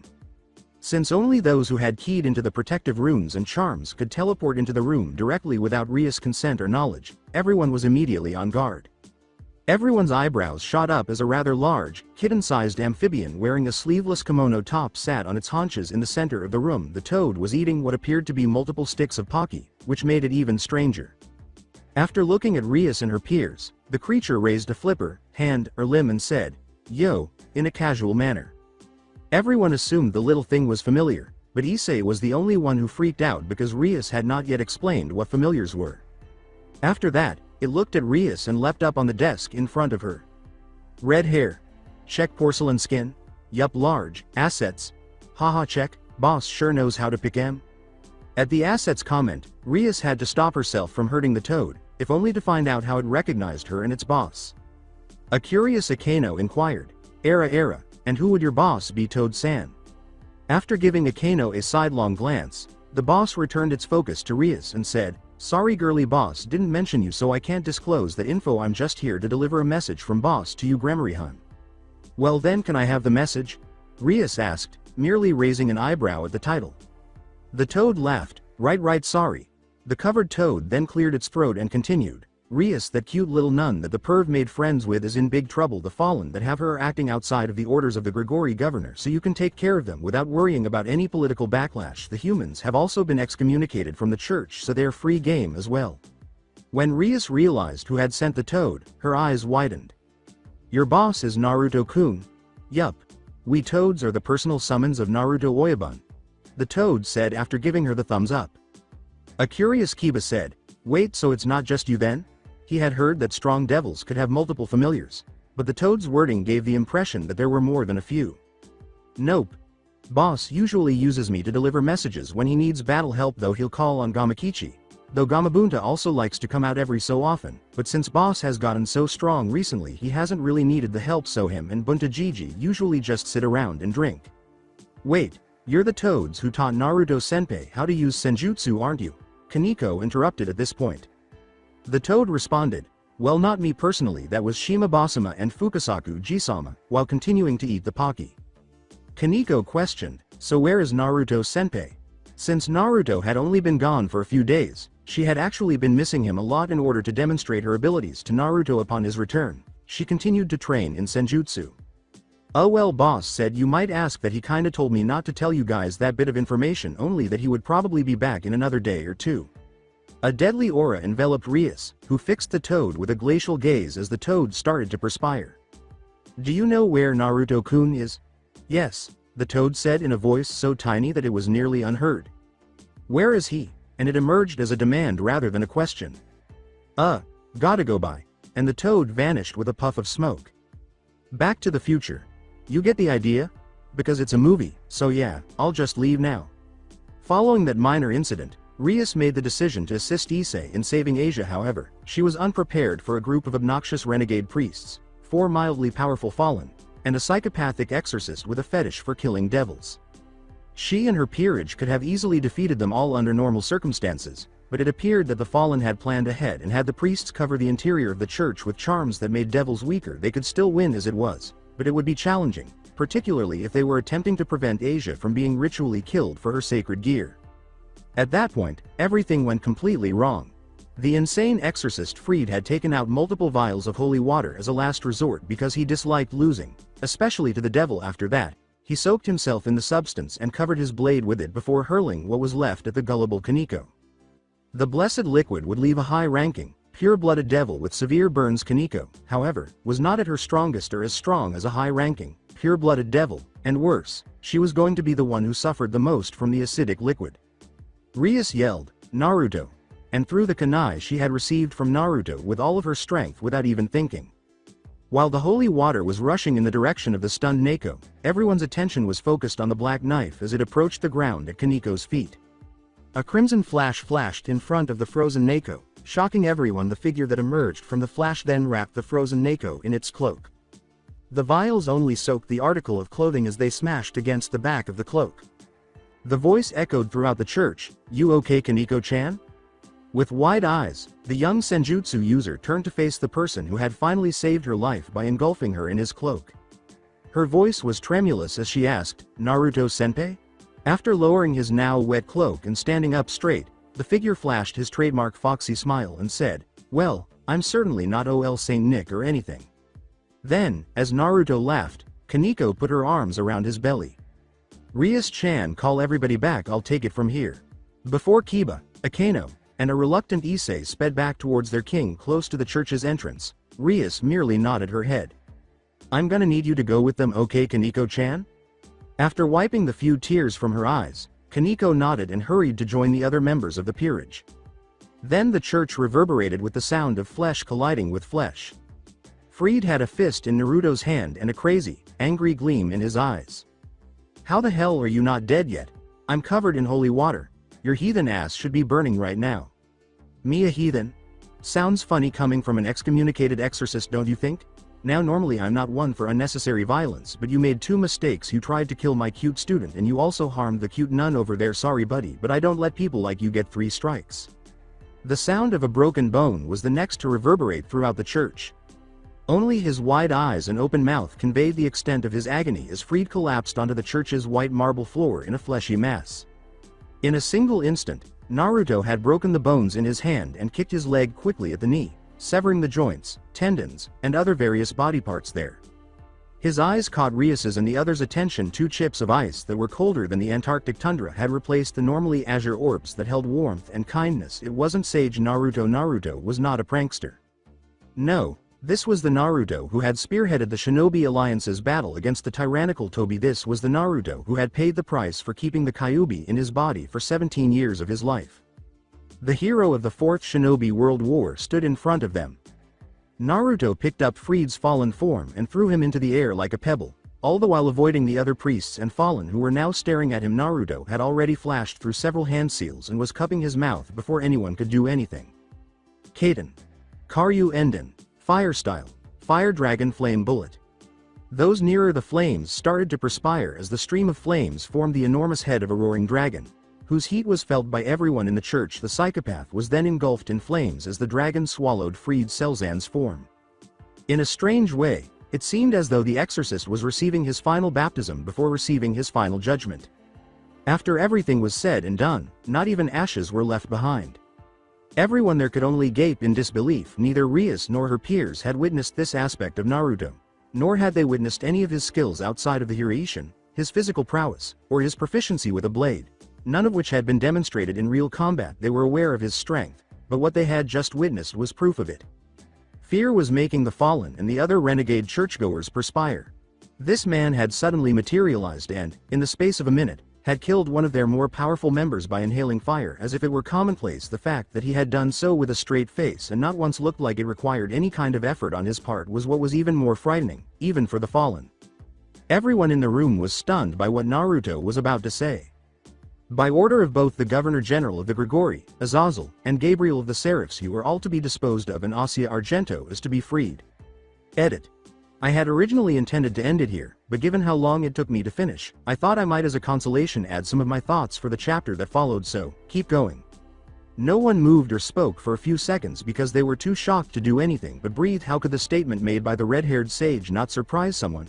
In numerous statements, he had publicly declared that he was carrying out orders from 2 of the strongest angels ever, Fallen and others, to destroy this tiny fallen enclave and save the young nun.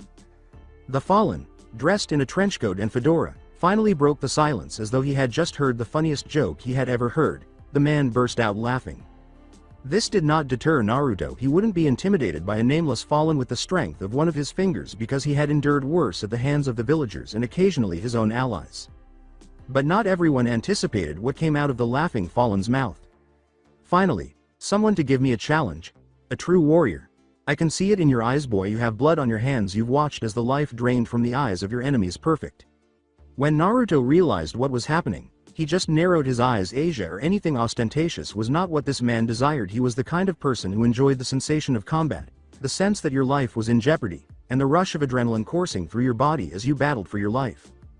Furthermore, Naruto would be lying if he claimed not to have some sort of sympathy for the man. He may have had Kurama's chakra running through his body throughout his childhood and well into his adolescence because he had been exposed to it while still in the womb. Perhaps it was due to the Uzumaki's notoriously persistent fighting style. You have a tendency to disregard caution when you are able to survive injuries that would kill lesser men. Perhaps it was because he spent so much of his life repressing his darker feelings. When all was said and done, Naruto was the same. So he didn't really care or know. He cherished the sensation of a well-fought battle. He enjoyed the sound of his ears thumping with blood. He enjoyed the sensation of defeating his opponent. But he wouldn't get that from this fallen angel. When he was still a snotty brat, he had battled the demon Morio with some assistance. He subdued pain, a man who could destroy Konoha with a single word Obito, a nin who had defeated his own father and was reportedly getting close to Madara Uchiha's level, was the megalomaniac he battled hell. He had challenged Kyuubi in her full Biju form to the right to use her power by staring down at her. There was no way this fallen angel could match him in strength.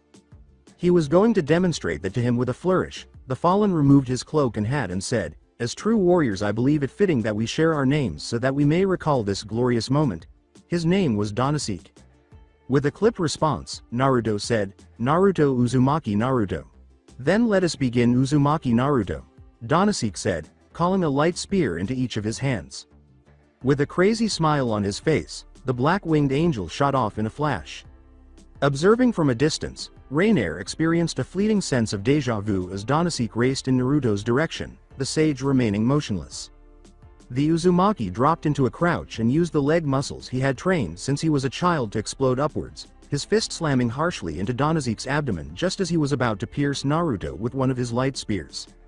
The fallen angel struck the church's roof at high speed as the laws of motion took over, then gravity took over, and Donasek, still without wind, fell back toward the chilly marble floor, the sound of bones breaking reverberating throughout the church. Everyone was taken aback when Donasek started to stutter back to his feet, a crazed laugh escaping his mouth. "Yes. This is it. This is the kind of battle I was looking for. If it means throwing the three factions back into war for this, then I'd gladly do it." Naruto glared at the hardly conscious fallen, his fists clenched and his eyes narrowed. "You're willing to put thousands of lives on the line needlessly to satisfy your own bloodlust?" As a response, Donasek chuckled, "Of course. This is what it's all about. Those unfit to do battle like this do not need to live. That human Darwin had it right, survival of the fittest." The next moment, Donasek was lifted off the ground and his body's oxygen supply was cut off by a length of glowing blue chain that was wrapped around his neck. Azure chips of ice glared down at him. When everyone followed the chain, they were shocked to discover that it was emerging straight from Naruto's back as if it had always been there. "People like you disgust me. It is not the job of the strong to pass judgment on the weak, no. It is the job of the strong to ensure that there is peace and fairness, to help the world flourish." As he choked out, Donasek's own eyes glared back defiantly, "You are no warrior, just some tree hugger. Funny, I hail from the village hidden in the leaves and I'm a sage, so you're right, I am a tree hugger." Naruto smiled back, and his eyes instantly returned to their previous hardy glint of steel. Another chain exploded from Naruto's back before anyone could blink, and it headed directly for Dohansek, piercing the disgraced angel's heart with a single, clean shot. "And I never claimed to be a warrior, I'm a shinobi, I abide by my own set of morals." As both chains retreated into Naruto's back, Dohansek's lifeless body dropped to the ground, smearing the surrounding white marble floor with the red fluid of life. "You have 1 minute. If you are not out of this church in 1 minute, your life is forfeit," Naruto said in a low, dangerous voice without even looking at the group of renegade priests. The alleged men of faith started rushing toward the closest exits as soon as Naruto finished speaking, shoving and squeezing to avoid the sage's wrath. "Anyo, why did you let them leave like that, Naruto-kun? Surely you know they'll just try something like this again, right? Akeno was able to escape. I may have let them go, but that doesn't mean the angels would let such men roam the earth so freely. By now they're probably either dead or in the custody of the angels." To everyone's surprise, Naruto's demeanor completely changed when he turned to face the restrained Asia. The formerly stern expression had been replaced by a slight smile, and the once hardened eyes had returned to their typically warm sapphires. "Now let's get you taken care of, all right, Asia-chan?" Asia merely nodded her head shyly, too stunned to speak. Naruto walked to the pulpit where Asia was chained, her young body visible through nothing, ignoring the other three fallen angels. But now was not the moment to think inappropriately, so Naruto got to work shattering the chains as if they were made of wet paper. He removed his sage cloak and draped it over Asia's shoulders. After she was finally free of her bonds, he then used his hite-8 as a belt and wrapped it shut to cover the girl. Naruto said, "You okay to walk, Asia-chan?" in a kind voice that could calm even the most enraged beasts. With a modest nod, Asia said, "Why yes, thank you." Naruto said in the same kind voice, "Hey now, none of that, an innocent girl like you didn't deserve any of this." In all honesty, a certain Neko was struggling to keep her feelings of jealousy at bay due to the way her senjutsu sensei was treating the nun. Naruto-sama. With wide-eyed eyes, Rias and her peers turned to face the three female fallen angels who were now bowing to the sage. Naruto's name had been called by the brunette wearing the leather jacket. Naruto turned and finally noticed them, asking, "Yes, Calawarner?" Using the same quiet voice, the now identified Calawarner said, "We would like to apologize for our part in what has happened to the nun." "Don't apologize to me, you should be apologizing to Asia-chan instead." Everyone observed how all three of them abruptly became rigid for a split second before turning and tilting their heads in the direction of Asia. Taking a jab at her shorter comrade, Calawarner said, "We apologize for what we did to you, especially Middled." "Hey, fuck you Calawarner," shouted a furious Loli. Naruto simply shook his head and laughed at the women who were now arguing naturally. He was aware that the two would likely continue to engage in sexual activity for at least an additional hour if he didn't step in, and he would much rather return to his bed before then. Kakashi-sensei most likely felt this way about Sasuke and me. "Alright, that's enough you two. You can continue your little spat after we're done here." The two returned to bowing almost immediately, saying, "Of course Naruto-sama." At this point, Rias and her entourage approached the group, all of them wearing cautious expressions, Akeno most of all. So Azazel's statement was accurate. "I hope I can assist Akeno-chan." At last, Rias said, "Naruto-kun, what exactly is happening here?" "Oi! Don't talk to Naruto-sama like you know him," exclaimed Middled. Before Rias could respond, Naruto said, "Middled, it's fine, she's a friend." Middled merely grumbled about disrespectful bimbos and huffed. The fallen angel's attitude made Naruto perspire. "Read anyways, long story short, while I was out and about I happened to bump into Azazel," he said. Akeno tensed as soon as he said it, which Naruto could easily catch. "So, we chatted for a bit before he told me how some faction of his comrades had split and were operating outside of his orders. When he told me that they were working from here, I volunteered to handle it when I came back. Evidently that needed to happen sooner than I would have liked." With even more questions going through her mind, Rias questioned, "What about Gabriel? How did you meet her and why did she want you to act on her part?" "Well, that one's a pretty long story, but the gist of it is she actually sought me out after I met Azazel. When she heard about what Azazel had asked me to do, she wanted me to help her out by rounding up the rogue priests." "So what was it exactly that you were doing that had you meeting the leader of the Grigori and one of heaven's strongest seraphs?" Rias continued. Knowing that this was just the beginning of Rias's and her inquiries, Naruto let out a sigh.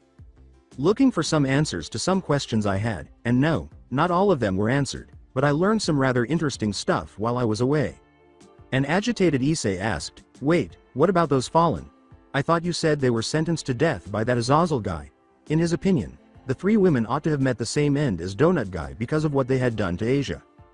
Donut Boy and whoever the hell was ringleader for this operation were indeed sentenced to death, but Rainier, Calawarner, and Middle were all kind of sleeper agents for Azazel, Naruto clarified. "But wasn't she the one to have originally killed Issei? Did Azazel order that as well?" Kiba inquired. "No, she was out of line with that one and Azazel has already decided her punishment for that," Naruto said quickly. He wanted to avoid having to break up a fight or deal with anything too serious for the rest of the day because he could tell that some of the current group members were becoming a little antsy being so close to one another right now. All he wanted out of life was to lie down in bed and get some much-needed sleep after eating a nice bowl of ramen 5. He could still get tired and enjoy sleeping in a bed like everyone else, even though he had the endurance to outlast most wolves. 1. However, he wasn't alone. Although Rias was good at hiding it, he could see that the events of the day were finally getting to her, and the nonchalant "you, me, bed, sleep" look she was giving him wasn't particularly subtle, not that he was complaining. Akeno simply had the appearance of wanting to be somewhere other than close to the fallen. Kaneko appeared nearly exhausted. She was already leaning against his arm to keep from collapsing to the ground and sleeping in a ball. Kiba appeared largely unchanged, with his head bouncing up and down and his eyes occasionally drooping shut. Issei wasn't much better. He was a very tired fledgling devil after his sacred gear withdrew back to wherever it was kept and took the power boost with it. Naruto became intrigued by that. According to what he had heard, the sacred gear itself, one of the Longinus, possessed all the power and functioned similarly to Kyuubi, giving Issei a significant but short-lived power boost even as a reincarnated devil. Issei's body couldn't fully withstand the strain the gear placed on it, so when the power was no longer required, it returned to sleep, and left him feeling exhausted because the energy wasn't his own. Fascinating. Does that imply that he will lose control if he pushes it too far too soon? And if so, what or who would be in charge of his body? Naruto filed it away in the investigate when not tired part of his brain because he was too exhausted to give it much thought, despite his curiosity. Naruto said, "All right, I think we've all had enough excitement for one day," before turning to face the three fallen angels. "You three are to report back to Azazel, and the rest of you, let's get some damn shut-eye, nay? That was more than acceptable to everyone. Asia, who was still bashful, said, Uzumaki-san. Where would I be staying? My house, of course. There's more than enough room for you, and call me Naruto, or Naruto-Nisan. Naruto said, turning to face her without missing a beat. The fact that Naruto hadn't even considered providing Asia with a place to stay caused Asia's face to flush completely. Thank you again, Naruto. The remaining members of the group left the church after the three fallen angels had left. Determined to get some much-needed rest, they had all suffered greatly from spending so much time in the church while the holy power was draining them. Naruto led the group outside into the cool night air while Kaneko, who was already asleep, was on his back. I was wondering when you would be done in there, Naru-kun, a seductive voice said, not far away. Every eye in the room turned to see a woman standing just out of the moonlight, beneath the shade of the trees.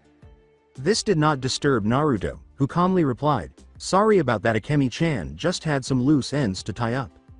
One could only characterize the clearly female figure that emerged from under the tree shade as a goddess given physical form. In the moonlight of the clear night, smooth, exquisitely tanned skin that was only slightly paler than Naruto's own complexion practically glowed when she moved. A pair of black shinobi sandals covered her feet, revealing a good portion of her slender legs through a slit up the left side of a crimson cheongsam. Additionally, the Chinese dress revealed enough of her enormous bust to entice onlookers. Her hair fell flat and smooth to just below her shoulders, with bangs curved to the left, giving her a seductive, come hither, appearance. The various shades of orange and red that made up her hair gave it the appearance of a living fire. Long, dark lashes and deep carmine eyes with light lines completed the ensemble. A fiery red paint was applied to her plump lips. She didn't have the enormous bust that Rias and Akeno had. Instead, her curves fit her slender figure flawlessly and demonstrated that, despite her beauty, she was incredibly fit. It all came together with a seductive smirk on her face. Even Kiba was flushed and trying his hardest to look anywhere but where the woman was standing, while Issei was openly drooling like a fountain at the sight of her. Asia just stared at her in amazement before pouting. Kaneko glanced at the woman and then back at her body. This is no longer even equitable. Despite her pride preventing her from saying it out loud, Rias had to concede that the woman was stunning. Everyone's attention was captured when the woman approached Naruto casually and put her arms around his neck, never taking her predatory gaze off of him. The woman almost purred as she pressed her head into his chest without either side flinching. I missed my Naru-kun, you just up and disappeared on me. At that statement, people's mouths dropped. Wait, you're Naru-kun, yelled an impatient Issei. Without even looking at the boy, the woman said, come on, let's go, Naru-kun, I'm feeling tired and I know you are too, our bed awaits. The next person to respond was Rias, who said, your bed. I'm sorry, who are you? The woman said, releasing her grip on Naruto as she finally gave the other members of the group a bored sidelong glance. I am Rias Gremory, heiress apparent of the Gremory clan, she responded, using every last bit of her royal dignity to cross her arms under her breasts in the most dignified position possible. Good for you, now be a good little girl and stop interrupting my Naruto time. A tick mark started to appear on Rias's head as she clenched her fist in frustration. Akemi-chan, be nice. Naruto knew that if he allowed this to continue, he would not be getting nearly as much sleep as he desired. With a pout, Akemi said to Naruto, fine, after saying, now come on, if anyone wants to crash at my place you're more than welcome to. Naruto let out a loud yawn. Thanks but no thanks. Kiba shook his head, saying, I'm okay to make it back to my home, ya-ne Mina-san. Issei followed suit by saying, yeah, my parents are probably wondering where the heck I'm at, so I should get going to, ya-ne. Saying, fair enough, what about you, Akeno-chan? Naruto shrugged at the two. Era, already inviting me to your home, Uzumaki-kun. How daring of you, what would people think if they knew? Akeno replied sternly. Because he was sleepy and had a certain snake mistress as a friend, Naruto was unaffected by this. Funny Akeno, real funny, now come on, we're going there via Hiraishin transports. Ufufufu, so bold Uzumaki-kun. With Rias and Akemi glaring at each other angrily and all the girls clinging to Naruto in some way, they vanished in a flash of crimson because Naruto wasn't even going to try to answer that one. Once they were gone, a shadowed figure standing on the roof of the church was visible after a tiny spot in the air above it shimmered. TCH.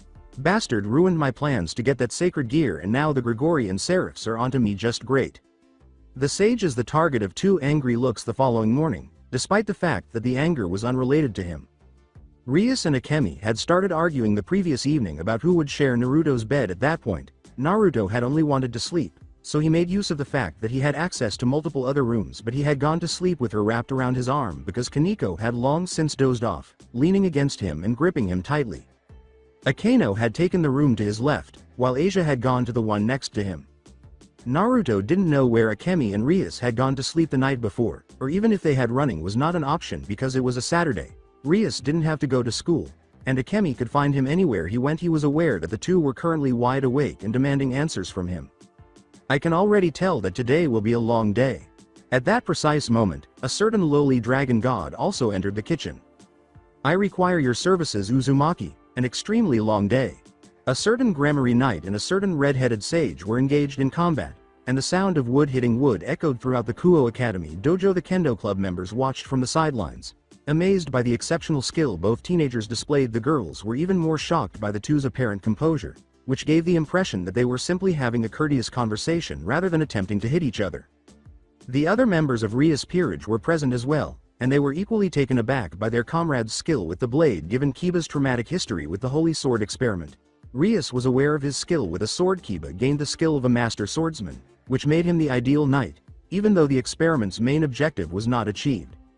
She saw, and many others did not, that Naruto was utterly surpassing Kiba in skill. She was aware from the beginning that Naruto was in charge of the battle's direction, and in any conflict, swordplay or not, you don't want to give your opponent that advantage.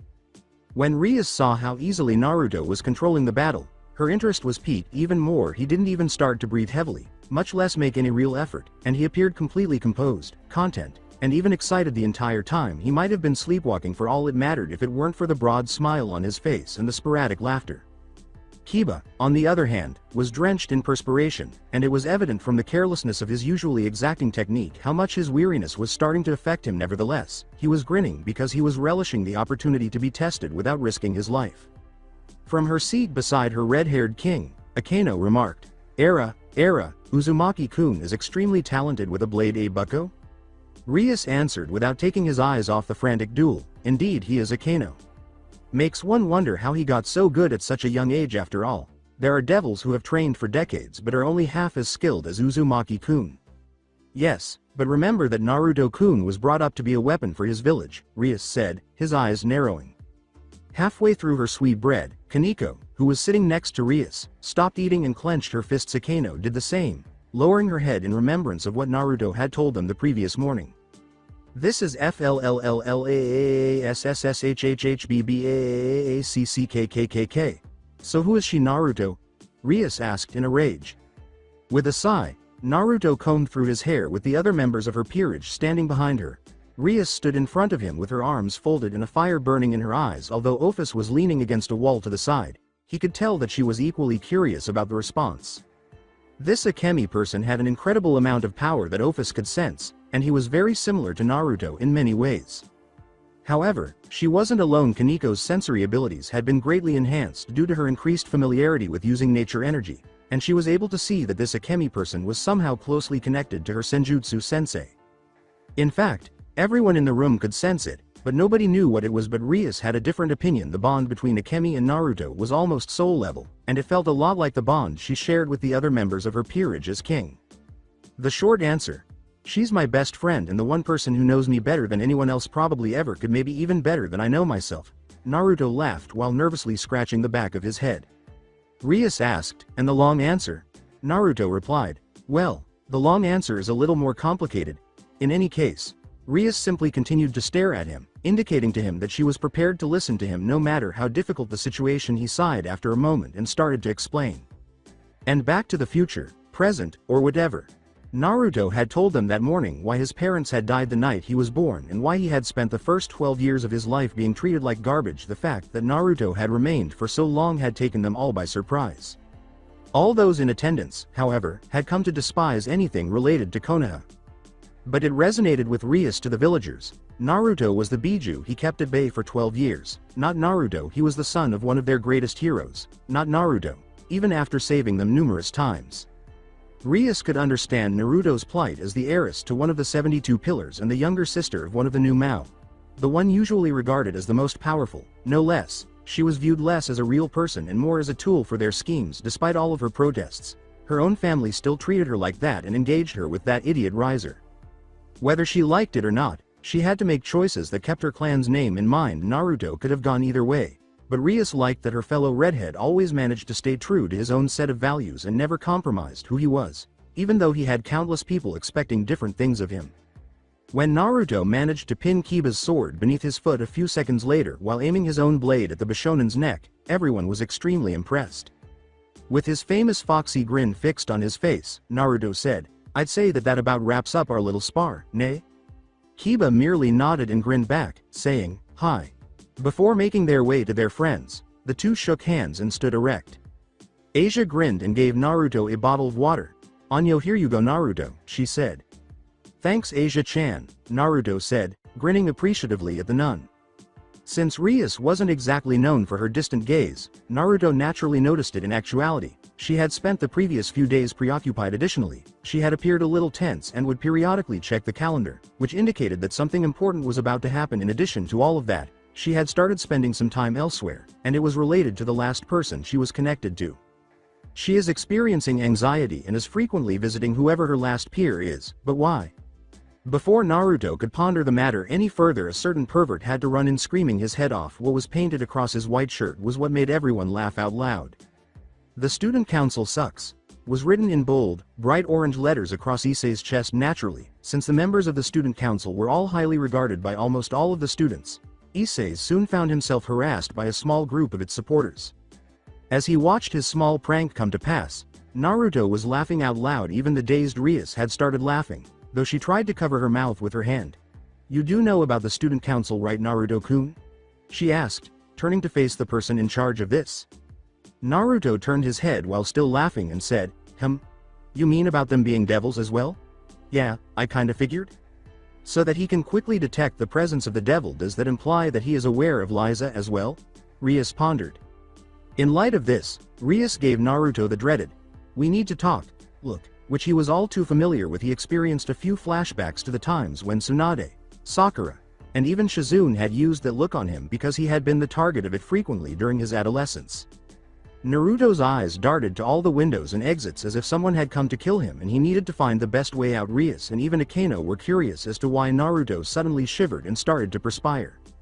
To Akeno's surprise, Naruto nearly leapt out of his skin when she placed her hand on his shoulder. Akeno had extended his hand to the tall, red-headed person. "Ufufufu, I had no idea I had that kind of effect on you, Uzumaki-kun." As he rubbed the back of his head, Naruto laughed and said, Hee, sorry about that force of habit." At that reply, Rias merely arched an eyebrow. "Yes, well, I have something to talk to you about. Well, actually both you and Issei, so meet us in the club room." Naruto understood exactly what she was asking of him just minutes after Rias and her peerage had left the dojo. "She abandoned me to drag the jerk back to the clubroom and save him. Damn it, you're playing with the wrong person, Rias, but well done," Naruto pondered. When Naruto burst through the open window into the room with Issei slung over his shoulder like a bag of potatoes, none of the Occult Research Club members were shocked. Naruto's attention was drawn to the other person seated next to Kaneko in the room. They appeared to be about the same age as his senjutsu pupil, and her blonde hair made him think of a certain Yamanaka from Konoha. The only difference was that the girl sitting next to Kaneko had her hair cut in a short bob, while Ino's was long enough to fall to her attractive butt. Naruto found it intriguing that the newcomer was the final member because she shared the same ties to Rias as her peers. "I'm gonna take a wild guess and assume that she has something to do with what you wanted to talk about, right?" replied Naruto. Rias merely gave a head nod. "I figured that since you could differentiate between devils, angels, and humans, I should properly introduce you to my bishop, Elizabeta Vladi, too, though she prefers Liza." Issei moaned about not being respected after Naruto carelessly dropped her to the ground. After that, Naruto went to his usual location, and Kaneko got up to make room for the redhead to sit before contentedly taking up his lap. Even though Rias' hands started to clench tightly, if you looked closely, the entire sequence happened without anyone noticing. Being so close to Naruto caused the young, platinum blonde devil beside him to almost hyperventilate. "Well, I actually figured out she was devil after I realized that she was a part of your peerage." When he shared that information with her, Rias was even more surprised. "You can tell when someone is in a peerage? Kind of. I can sense that you are all somehow linked, and so I figured that the link had to do with them being your servants," Naruto replied with a smile. Rias gave a nod of approval, "Though I gotta ask, why are you only now telling not just me, but also Issei about Liza?" That made Rias sigh. Liza is actually a Dhampir. Naruto interrupted. Wait, what's a Dhampir? A Dhampir is the offspring of a human and vampire. Seeing this, Rias continued. Liza is a Dhampir, but is special because she is also the holder of a sacred gear called Forbidden Balor View, which allows her to freeze those she sees in time. At that, Naruto whistled. That's a really powerful time ability. I know a couple of much stronger and devastating ones, but having that naturally is impressive. Rias raised his eyebrows. I know that your Hiraishin is a pretty ingenious work of time, space powers, but I thought that was the only one of its kind. Laughed. Nope, there's a whole branch of ninjutsu called Jikukan Jutsu. One of my senseis could actually use a technique called Kamui, Authority of the Gods, that allowed him to transfer anything in his eyesight to an entirely different dimension. I once saw him teleport an enemy's arm. The bastard I fought against could do the same to his own body, which made him intangible and invulnerable to almost any physical attacks, made him ridiculously hard to kill. Since Naruto was still only giving them tidbits of information about his past, Rias and the other members of the group were very interested in the story and listened intently whenever he spoke about himself or his past. Kiba questioned, how did you end up killing him? Me and my best friend Sasuke combined our strongest attacks and unleashed the equivalent of a hydrogen bomb on his ass. Took him and a large chunk of our home country out with it too, Naruto remarked, seemingly referring to the weather. Even Kaneko, who had been purring under her teacher's magical hands, gazed in wonder at Naruto. Everyone was too shocked to speak for a while. At last Naruto spoke. That was nothing compared to the technique me and Akemi can perform together, though now that was powerful, created a massive crater and even shook the continent apart. Once more, they were unable to speak. They didn't know how to respond to Naruto's casual admission that he had committed massive acts of destruction. Rias said, where is she? Akemi? She took Asia out shopping to get the girl some new clothes and other things she'll need. Rias coughed and nodded. In any case, back to Liza. The trouble is that she can't control the Balor View, and so I've kept her sealed at the academy until we could somehow learn how to control it. What do you mean by can't control it? Asked Naruto, raising an eyebrow in turn. Liza becomes much more violent when using the power and takes on an entirely different persona, one that I think is tied into the sacred gear somehow. Rias sighed, expressing how exhausted the subject had made her. The more I understand about these sacred gears, the more they resemble the bond between a Jinchuriki and their Biju. They are basically the Biju of this world, creations of the energy of the Shinju, albeit more diluted because the Christian god created them and he was only a small part of the Shinju. It appears that the sacred gears share the same sentience as the Biju Asius. What about it? Is there a sentient entity within her twilight healing? Naruto pondered. Naruto was deeply unnerved by the entire situation. The whole thing resembled the Biju and the Jinchuriki's creation far too much. Some people were selected to carry these objects, and in exchange, they were endowed with skills that made them superior to other people because they were born with these things. Their wielders also had no say in the matter. Then there were those in the world who considered the owners of such objects to be nothing more than instruments or sources of authority. Furthermore, some individuals were prepared to kill in order to obtain one of the supplies. Still others were attempting to make synthetic replicas of the objects. And among all of this were the people who owned the things, people who, for the most part, merely wished to lead ordinary, basic lives. However, that dream would never come true. Naruto had flashbacks to seeing Gaara dead after having Shukaku removed. When he saw Asia on the pedestal preparing to have her sacred gear removed, it had infuriated him beyond description. To be honest, I notice fewer differences the more I consider it. The sacred gears really are this world's version of the Biju. The sacred gear holders are viewed almost exactly like we Jinchuriki were. Treated differently for something that was thrust on us, never looked at as just people. Almost everyone believed that our contents were more significant than who we were as individuals, and this is happening again. The room was suddenly filled with an oppressive aura that suffocated everyone in it and sent shivers of fear down their spines. They hadn't experienced that emotion since the entire church incident, and it had been a second-hand dose. They were almost directly targeted by what they were experiencing at the moment. The spell was broken by Kaneko, who gently stroked Naruto's cheek, unaware that he had started to clench his fists or even that he had looked down in the first place. Naruto looked up to see Kaneko, Rias, Akeno, and Kiba's anxious gazes, fearful of Naruto. Liza and Issei huddled together in a corner. Sorry about that, just got lost in my thoughts for a minute, Naruto said, laughing to diffuse the tension in the room. Nobody dared to inquire as to what caused the red-haired Uzumaki to become so enraged that he created such a controlling aura. With a pleading tone, Rias said, at any rate, is there any way possible you could help her with controlling her powers like you're doing with Kaneko? She genuinely treats her peers like family. Sighing, I can help Kaneko, because I am a master at senjutsu. While I may be pretty good at seals and understanding Jikukan jutsu, I'm nowhere near being a master at it. Rias's disappointed expression instantly caught Naruto's attention, and Liza mirrored at Naruto went on. But that doesn't mean I can't help her control it. It may be a time, space ability, but it's an ability, a power. And all powers can be mastered through good old-fashioned hard work. Besides, if anything goes wrong, I can be there to contain it or help her along with it. Naruto detested seeing that expression, particularly when he was the source of it. The once depressed Dampier's face instantly took on a radiant expression of hope. Rias smiled at Naruto, appreciative that he was able to assist someone close to her once more where she was unable to. She had better refrain from attempting to steal Naruto-senpai. According to some Neko's ideas, she would be damned if the Dampier attempted to interfere with her time with her favorite person.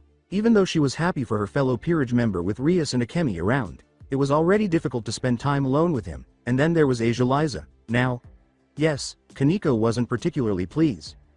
Naruto was quite exhausted after a long day of training Kaneko, dealing with the constantly bickering pair of Akemi and Rias, properly introducing himself to the Dampier Liza and beginning her training by getting to know her better, and assisting Asia in setting up everything that Akemi had purchased for the girl, perhaps with his money.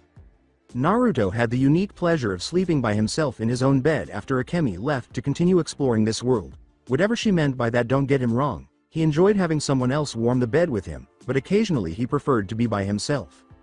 When a glowing red circle of runes appeared at the foot of his bed, indicating the arrival of a certain Gremory, that line of thought was thrown out the window. But when a very anxious and preoccupied-looking Rias emerged from that set of runes, Naruto was completely taken aback. The Rias he knew was witty, steadfast in her convictions, and not afraid to defend herself. Naruto was a little uneasy about this aspect of Rias.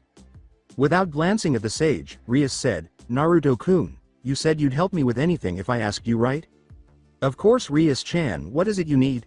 the Uzumaki said as he rose from his bed, disregarding the fact that he was shirtless. My family made a marriage contract for me when I was younger. I don't want it. I hate it. I hate that they want to marry me off for political reasons, and I despise the person they want to marry me to." Rias seemed to become even more anxious, if that was possible. "Please, you have to help me. Help me get out of it," Rias cried as she hurried to Naruto and buried her face in his chest. After putting his arms around Rias's smaller body and pressing his head against hers, Naruto said, "I'll help you any way I can. Rias, we'll figure this out, together." Rias slept that night, cradled in Naruto's arms, clinging to him as though she was afraid he would disappear otherwise. "So, do you think there's any other way for us to do this without having to resort to that?" Rias inquired with apprehension.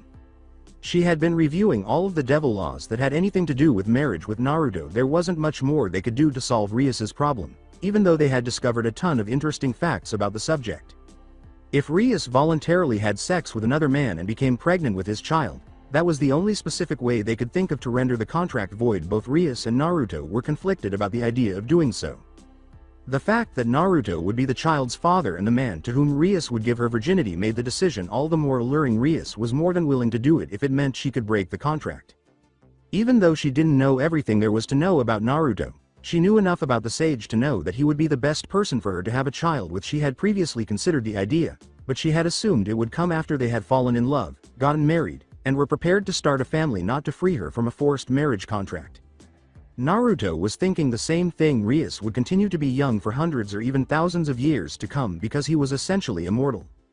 It was all the more alluring because she could give him the one thing he had always desired, a family. If he claimed he didn't think Rias was both fascinating and incredibly attractive, he would be lying. In addition to being incredibly beautiful, she was also kind, strong-willed, intelligent, and not afraid to put his ass in line. The cherry on top was the fact that she had the red hair he adored. Naturally, he wanted to spend more time getting to know her and possibly falling in love. Additionally, the sage wanted to confirm that she understood the nature of her relationship with him. Even though she was aware that he was a sage and a former Jinchuriki, there were still many things he had withheld from her that could make or ruin their relationship. In addition, he was paranoid about the whole scarred earth problem. Naruto still didn't understand the nature of that enigmatic dark energy or why he felt parts of what appeared to be the energy of the Christian god with it. It was not exactly the best place to raise a child. A world where a beast that the Shinju had birthed was awakening. After all, he had personal experience with that. But as they continued to review the different laws, it became increasingly apparent that they would have to choose that course of action. With a sigh, Naruto closed the book in his hands and said, "We have 3 options available to us." When Rias learned that Naruto might have discovered a different route, she became excited. The obvious route we both know about is a for sure way, however there is another method that could possibly work. It all depends on your family going along with it though. What is it? Someone of a higher standing or able to give your family more would have to challenge the contract by offering them something of equal or greater value. The downside is that even though you would be free of the current contract, you would be forced into another with someone else, Naruto said. Naruto and Rias sat on the floor, and Rias rested her weary head on his shoulder. Naruto might have mentioned it at a different time, but he was too tired to give a damn at that moment, so he simply put his arm around Rias, who was equally worn out, and started running his fingers through her long hair. I don't think that's even plausible considering that the Phoenix clan is one of the strongest and wealthiest families of the 72 pillars, and my clan is the only real competition to that claim, Rias said quietly. She had been emotionally and mentally exhausted by the entire situation. In addition to physically, she had been thinking about ways to break the contract and worrying about the consequences if she couldn't for the past few days. The last option is even less likely to work. You would have to challenge your fiancé to a rating game and, no offense, your peerage is nowhere near strong enough to do so. The only ones who could even pose a threat are yourself, Akano, Kiba, and Kaneko. Both Liza and Issei are way too inexperienced with their individual sacred gears to do much of anything, no matter how powerful those gifts are, not to mention the difference in numbers. Rias blushed and glanced at her hands before saying, then that leaves only one option. Naruto suddenly flashed his trademark foxy smile, which everyone who knew him even a little bit knew indicated that he had just devised a plan that, or he had come up with a practical joke. In any case, it was not good news for his victim. There's one more option, Rias-chan. With hope in her eyes, Rias jerked her head upward. With sapphire eyes gazing into Aqua, Naruto turned to face Rias. But you would have to okay it first. Well, what is it, Naruto-kun? Rias asked, merely nodding. With a smile that threatened to split his face, Naruto said, our second option, there may not be a devil who could contest with whatever the Phoenix clan is offering your family, but who said it had to be a devil? Rias understood what Naruto was saying right away, and she had to concede that it was clever. There was no denying Riser Phoenix's strength, but he was in no way capable of competing with Naruto. Even with the special immortality the Phoenix clan was known for, she could safely conclude from the few glimpses she had seen that Naruto would have little trouble dealing with Riser, even though she was still unaware of the full extent of the sage's power. Furthermore, Naruto informed her that both of his parents were among the strongest individuals in their dimension and that his mother's clan was notorious for the distinctive characteristics that Naruto had inherited. It would be dangerous to combine the Fuinjutsu and longevity of the Uzumaki clan with the powers of destruction of the Gremory Biel clan. Aside from all of that, she couldn't help but believe Naruto's suggestion that his own healing power was superior to the Phoenix clan's, even though she hadn't personally witnessed it. She had learned that about Naruto. You wanted to have complete faith in him because of his presence and the conviction in his words that faith was never misplaced, based on the short stories he and Akemi had exchanged. However, that meant she would have to wed her fellow redhead rather than be engaged to said Phoenix. She didn't even need to consider how she would react when that thought occurred to her. Let's do it, Rias firmly declared. Are you sure you want to go through with this, Rias-chan? If your family agrees, you'd be engaging yourself to? Was a question Naruto had to repeat because he is Naruto. Rias did something that stunned Naruto into silence before he could finish his sentence. She gave him a kiss, even though it was only a quick peck on the lips. Both of them experienced something in that fleeting moment that they were unable to put into words. They were left wanting more after experiencing pleasant tingles all over their bodies. Rias didn't fully pull away when she parted her lips, allowing their breath to mix in the tiny gap between their mouths and their foreheads to come into contact. Naruto-kun, if I had to choose anyone to be engaged with, it would be you. I may not know everything there is to know about you, but one thing I know for a fact is that you would never intentionally hurt me. I know that you would sooner storm the gates of heaven and hell before you let anybody cause me or anyone close to you harm, and ultimately I know that you are a great man. Someone I would be proud to someday call my husband, someone I wouldn't mind spending the next few centuries with. Naruto had a tiny smile on his face instead of his typical cheeky grin. However, there was a degree of joy in that smile that Naruto had only experienced a few times in his life. Few would proudly claim that they had been granted the unique opportunity to witness a genuine Naruto smile, one that was born of genuine happiness rather than excitement. Naruto whispered, I've never been good with words, I'm more of a man of action. Always have been, and I probably always will be. This is no different. Before kissing Rias. This kiss began innocently enough as an expression of something that might turn into love but was not yet love. It soon became less innocent, though, as the two became addicted to the sensation the kiss provided. After pushing Naruto to the ground, Rias snatched his coat, straddled him with her long, creamy legs, and started kissing the sage with hunger. The Uzumaki's hands were also active, rubbing Ria's voluptuous hips, which made the girl groan a little as they kissed. A sound, more than one sound, broke the silence before anything more could happen. Ria's senpai is being defiled by that damn sage. Era, I didn't think Bucko would be skipping class to do something so naughty with Uzumaki-kun uff. Ria's senpai isn't being fair. Oi, what the hell do you think you're doing with my Naru-kun? With their faces marred by dark blushes, the final three members, Kiba, Asia, and Liza, were staring off into space.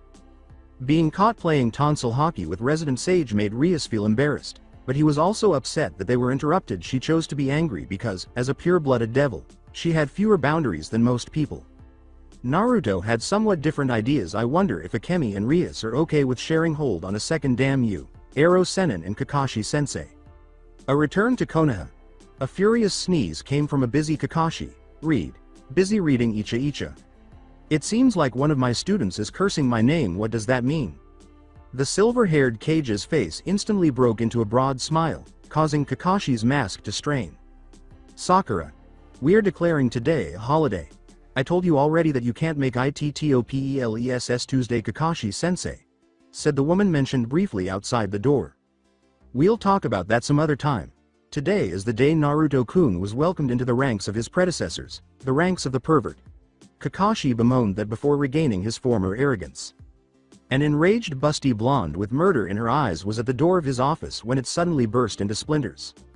I swear to God, Kakashi, if you corrupted my little Naru-kun, I will make sure that you can't give Shizune any more kids. Naturally, Kakashi was in the fetal position, cowering in a corner. It was Jiraiya-sama's fault, I swear. Spare me, oh merciful one. A recognizable set of runes with the Gremory clan mark appeared on the clubroom floor before anyone else could speak or take action. Unconsciously tightening his grip on Naruto's cloak, Rias recognized the mark and knew exactly who was coming through. The woman's monotone voice said, I do hope you weren't trying to do what I think you were, Rias-sama, as she left the teleportation circle. When Naruto saw the woman's beauty, he had to suppress a whistle. What's the deal with the women here being uninterested, even though her monotone voice made him perspire? Compared to Office and this woman, even Samui-chan displayed a bit more emotion. With a sigh, Rias stood up elegantly and straightened her clothes, and Naruto followed suit. No, I was not. I was just thanking the man who had helped me find an even better way out of my predicament, Graphia. The renowned Graphia Lucifuge, the alleged unofficial fifth Mao, is this woman, whom Naruto thought as he stared at the silver-haired beauty that Azazel was one of the few devils capable of giving her husband, Rias' older brother, a good fight and even competing with one of the current Mao for the title. However, Graphia ignored him and the others, concentrating only on the Gremory family heiress. With a tone that never faltered, Graphia stated, I do not think your fiancé would appreciate your way of thanking another man. Nevertheless, it is time for you to fulfill said contract.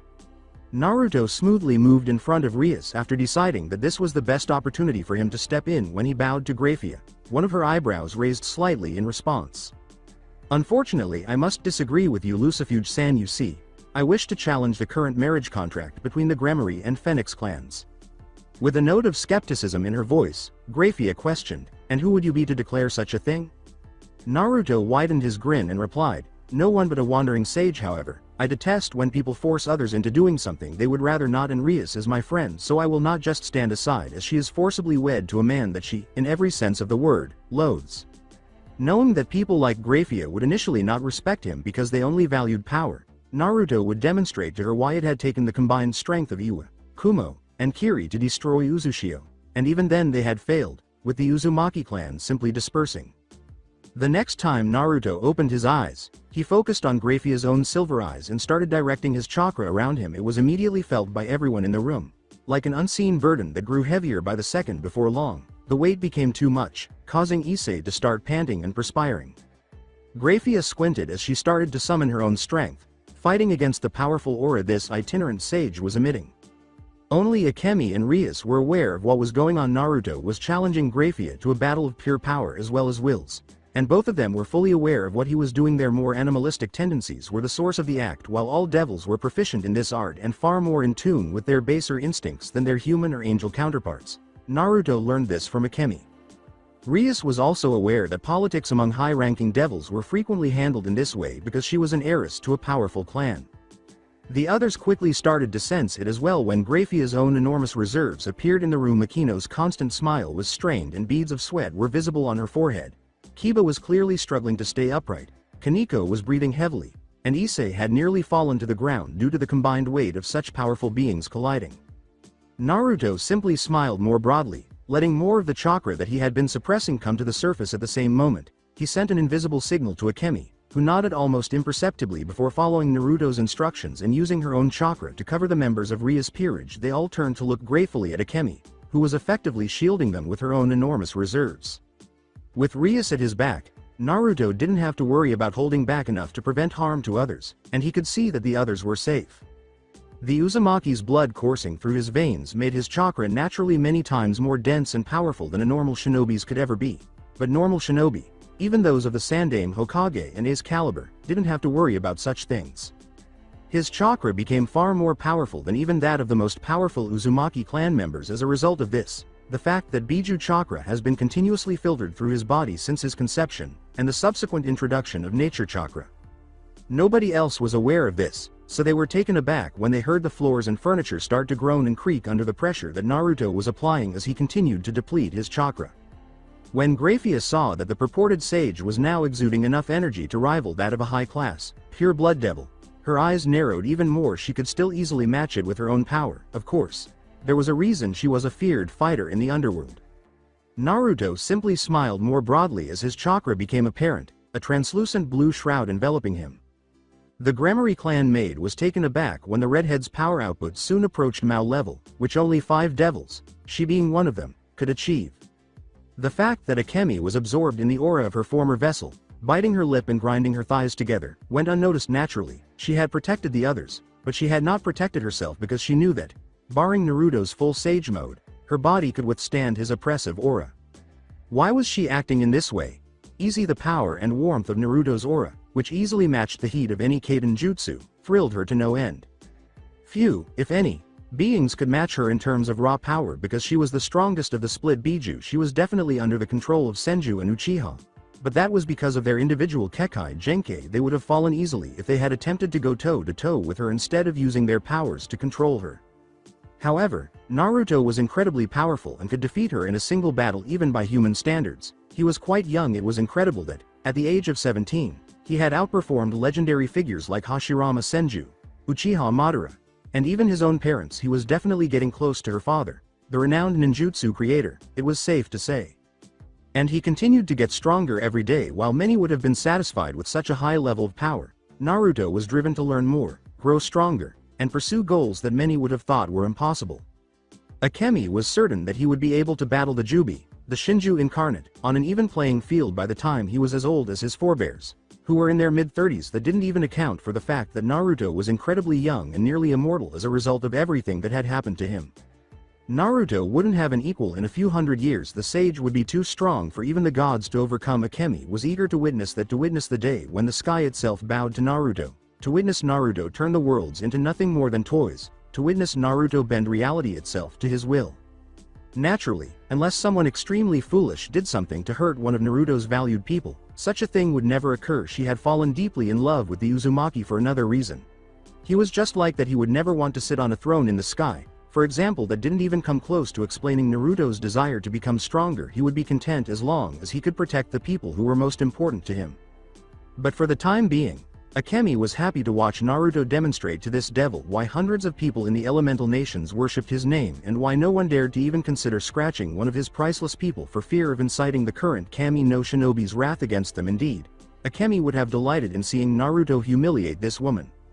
When Graphia realized that the being in front of her was much stronger than she had ever imagined, she actually started to look a little concerned. He was now choking the room with his power. After keeping up with her with ease, the furniture was barely still upright, but the floors had started to splinter and crack under the pressure just minutes before. Still, that smile mocked her, telling the female devil that he was having fun and that he liked to surprise her with his strength. The smile was simply the satisfaction of proving a point. There was no malice in it. Naruto was starting to feel anxious. Even though he didn't show it, he typically restrained all of his power for a very good reason. All of it was still beyond his control. He could certainly control a sizable portion of it, but that was the quantity he had used to battle Obito, Kabuto, and their army of Zetsu clones prior to his capture. His reserves underwent a significant size increase to accommodate the power of the Kyuubi running rampant in his body and firing off Bijudama like they were going out of style. This was one of the changes made to his body when he left it in Akemi's hands. His body was no longer bound by the Shiki Fujin's control. After regaining control of his body, he not only had enormous reserves of his own, comparable to the Gobis, but he also had enough space to accommodate an additional 4 tails of chakra. He was certain that the amount of chakra flowing through his body would have caused it to shatter if he hadn't been an Uzumaki, a sage, and a Jinchuriki. His body and chakra pathways were still having a difficult time adjusting to having so much energy. Fortunately for him, Graphia appeared to concede defeat in their small conflict before he could no longer control the amount of chakra being released. Outwardly Naruto grinned, inwardly however he heaved a sigh of relief. Akemi was able to remove the barrier she had erected over the others when the two powerhouses started to control their strength. When Graphia at last regained control over her power, her face reverted to her typically expressionless face and her posture took on its formal stance. "Well, Sage, I think you will have to take this up with both Ria's parents and her elder brother as they were the ones to set the terms of the contract," Graphia said in a tone that never wavered. Even though Graphia would never publicly acknowledge it, everyone in the room understood what that statement actually meant. Graphia had been defeated by Naruto, so she was moving aside to let him do what he wanted. With a simple smile, Naruto said, "Thank you for understanding, Lucifuge-san. May I assume that your peerage will be coming with us to the Gremory house as well?" the silver-haired devil said, turning to face the Gremory heiress, who was still concealed behind Naruto. At first, Rias remained silent, maintaining the expression that had been on her face since the beginning of Graphia and Naruto's small conflict. She was startled to realize that everyone was staring at her and was startled out of her reverie when she felt Naruto's hand on her shoulder. "Sorry, I must have spaced out there. What's happening? I asked if your peerage would be joining us, Rias-sama." Graphia remained silent and didn't even appear to be bothered by having to say it again. With a simple nod, Rias said, "Yes, of course." The next person to speak, Issei, startled everyone by saying, "Wait, what about Asia-chan and Liza?" Replied, "Liza will be coming, of course. It would do her good to see her new sensei in action. As for Asia, well, I'll leave that up to Naruto-kun since she is under his care." After rubbing his chin thoughtfully, Naruto looked at Akemi, who simply shrugged when she realized he was seeking her counsel. The same thing happened to Naruto. "Well, I guess she's coming too, seeing as Akemi wants to join us and I don't feel like leaving her alone." Knowing that whoever desired the nun's sacred gear was still out there and would not pass up the chance to take her with them all away in the underworld, they all nodded in agreement. Naruto vanished in a flash of red, then reappeared with a bewildered-looking nun wearing an apron and a furiously flushed Liza. "Anyo, what happened, Naruto-ni?" The poor girl's expense made everyone laugh. "Nothing. We're just going on a bit of a field trip to see Rias-chan's family is all," Naruto reassured the young girl. Asia simply nodded her head in agreement with what her pseudo-brother had said and returned his bright smile. The cuteness of it all made a certain pervert cry off to the side. Both Rias and Graphia created the runes that would lead them to the Gremory family home before anything else could divert their attention. All of them vanished in an instant when Naruto saw Rias' house. He whistled gratefully. This place has nothing on it, not even the houses of Shion-chan or Koyuki-heim. With its sharp points and numerous bastions protruding from the main building itself, the central structure was a massive obsidian stone construction reminiscent of Victorian European castles. The only entrance was a black metal gate, and the castle itself was surrounded by a wall of stone of the same color that was several tens of feet high and several feet thick. Small lookout towers protruded every 100 feet or so, appearing to be suitable locations for surveillance and other purposes. All things considered, the Gremory house appeared to be a very well-defended structure designed for a small village rather than a single family.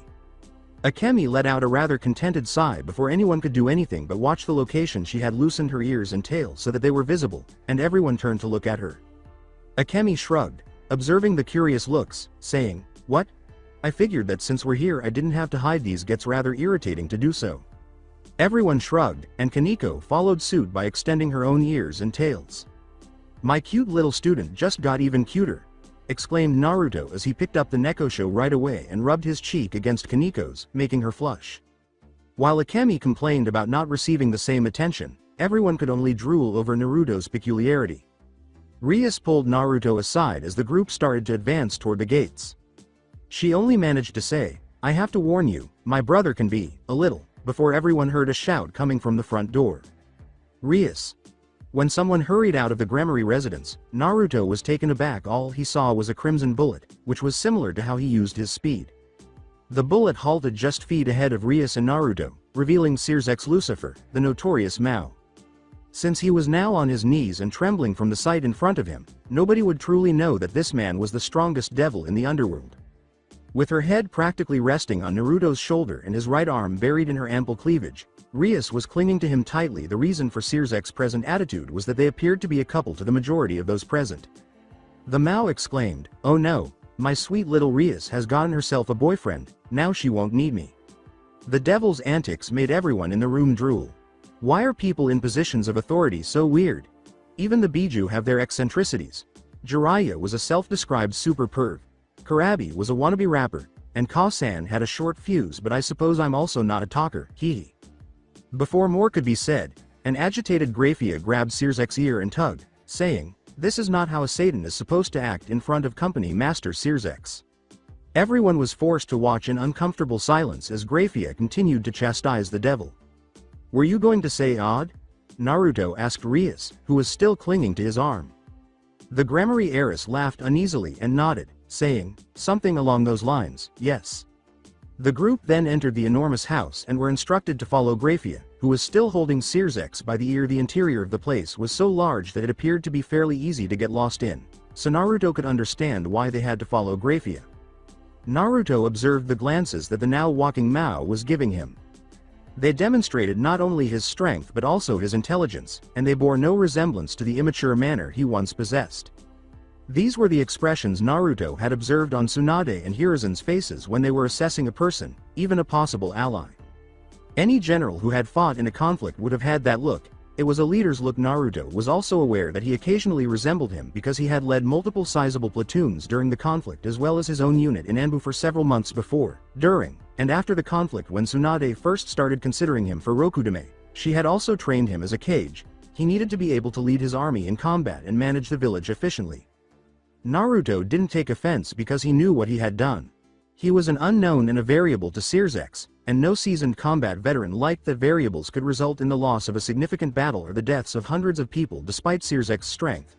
Naruto could see the apprehension in his eyes and the tension in his muscles, which indicated that he was prepared to destroy Naruto if necessary. The Lucifer himself did not necessarily trust him just because his younger sister did. In spite of everything, including the size of the Gremory house itself, the group was swiftly led to the main part of the house, where they met the parents of Rias and Sears X, and Naruto had to suppress a whistle once more. Despite being hundreds or even thousands of years old, these two didn't appear to be much older than 30. Well, I suppose being the devil does pay off. These two don't appear to be much older than their own son, even though Mito started to show signs of aging in her later years. Naruto pondered, who's to say Rias won't be the one to outlive me if everything works out? Naruto had no idea how long he would live, whether he was actually immortal, or if he was simply very difficult to kill. He had a vague notion, of course, because he had heard of a few other Uzumaki who were said to have survived near-fatal injuries and lived well into their hundreds, but no other Uzumaki had both had a kemi sealed in them and become a sage. Given that she had a kemi in her before him, his mother was undoubtedly a measuring stick, but he had no idea how long she might have lived because she had sacrificed her life for his when she was just 20. He, Akemi, and Tsunade had only conjectured that he was as close to immortal as it was biologically possible given the speed at which his cells could proliferate, his extraordinarily powerful immune system, and his insane metabolism. His life and youth could be prolonged for as long as he desired by using senjutsu to essentially power him up occasionally. If he continued to toss around S-rank techniques as if they were out of style, his own chakra and the chakra he had acquired from Akemi and transformed into his own could sustain him for the next 2 or 3 centuries. Even if he didn't consume nature chakra for extended periods of time, that length could double to between 400 and 600 years if he used chakra appropriately. But once more, this was all conjecture. Rias joyfully ran to greet her parents with a hug, tearing Naruto away from his vision of immortality and his transformation into a true fountain of youth.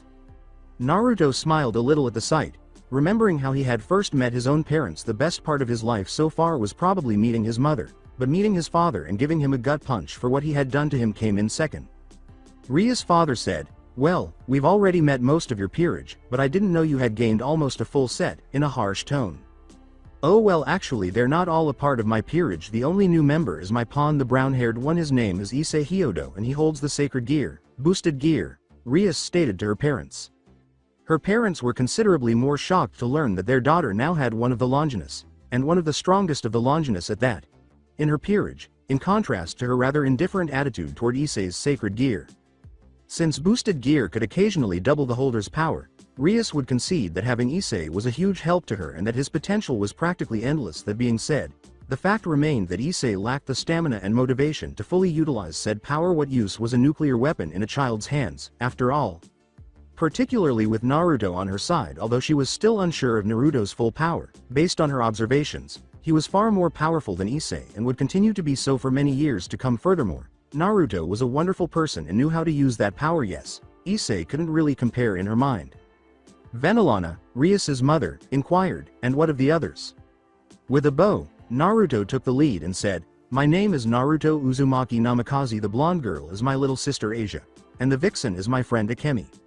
At that moment, Graphia decided to intervene, saying, "He has something he would like to discuss with you concerning Mistress Rias and her engagement to Riser of the Phoenix clan." Lord Gremory and Venelana both arched an eyebrow at that, wondering what this young adolescent could do to violate the contract. Based on the way Rias gazed at him, they assumed he was here for that purpose. "I would like to contest the current marriage contract you have with the Phoenix clan and replace it with one to my own two clans," Naruto replied calmly. Given the subject at hand, he was aware that Graphia had effectively turned this into a political issue by bringing it up in such a situation.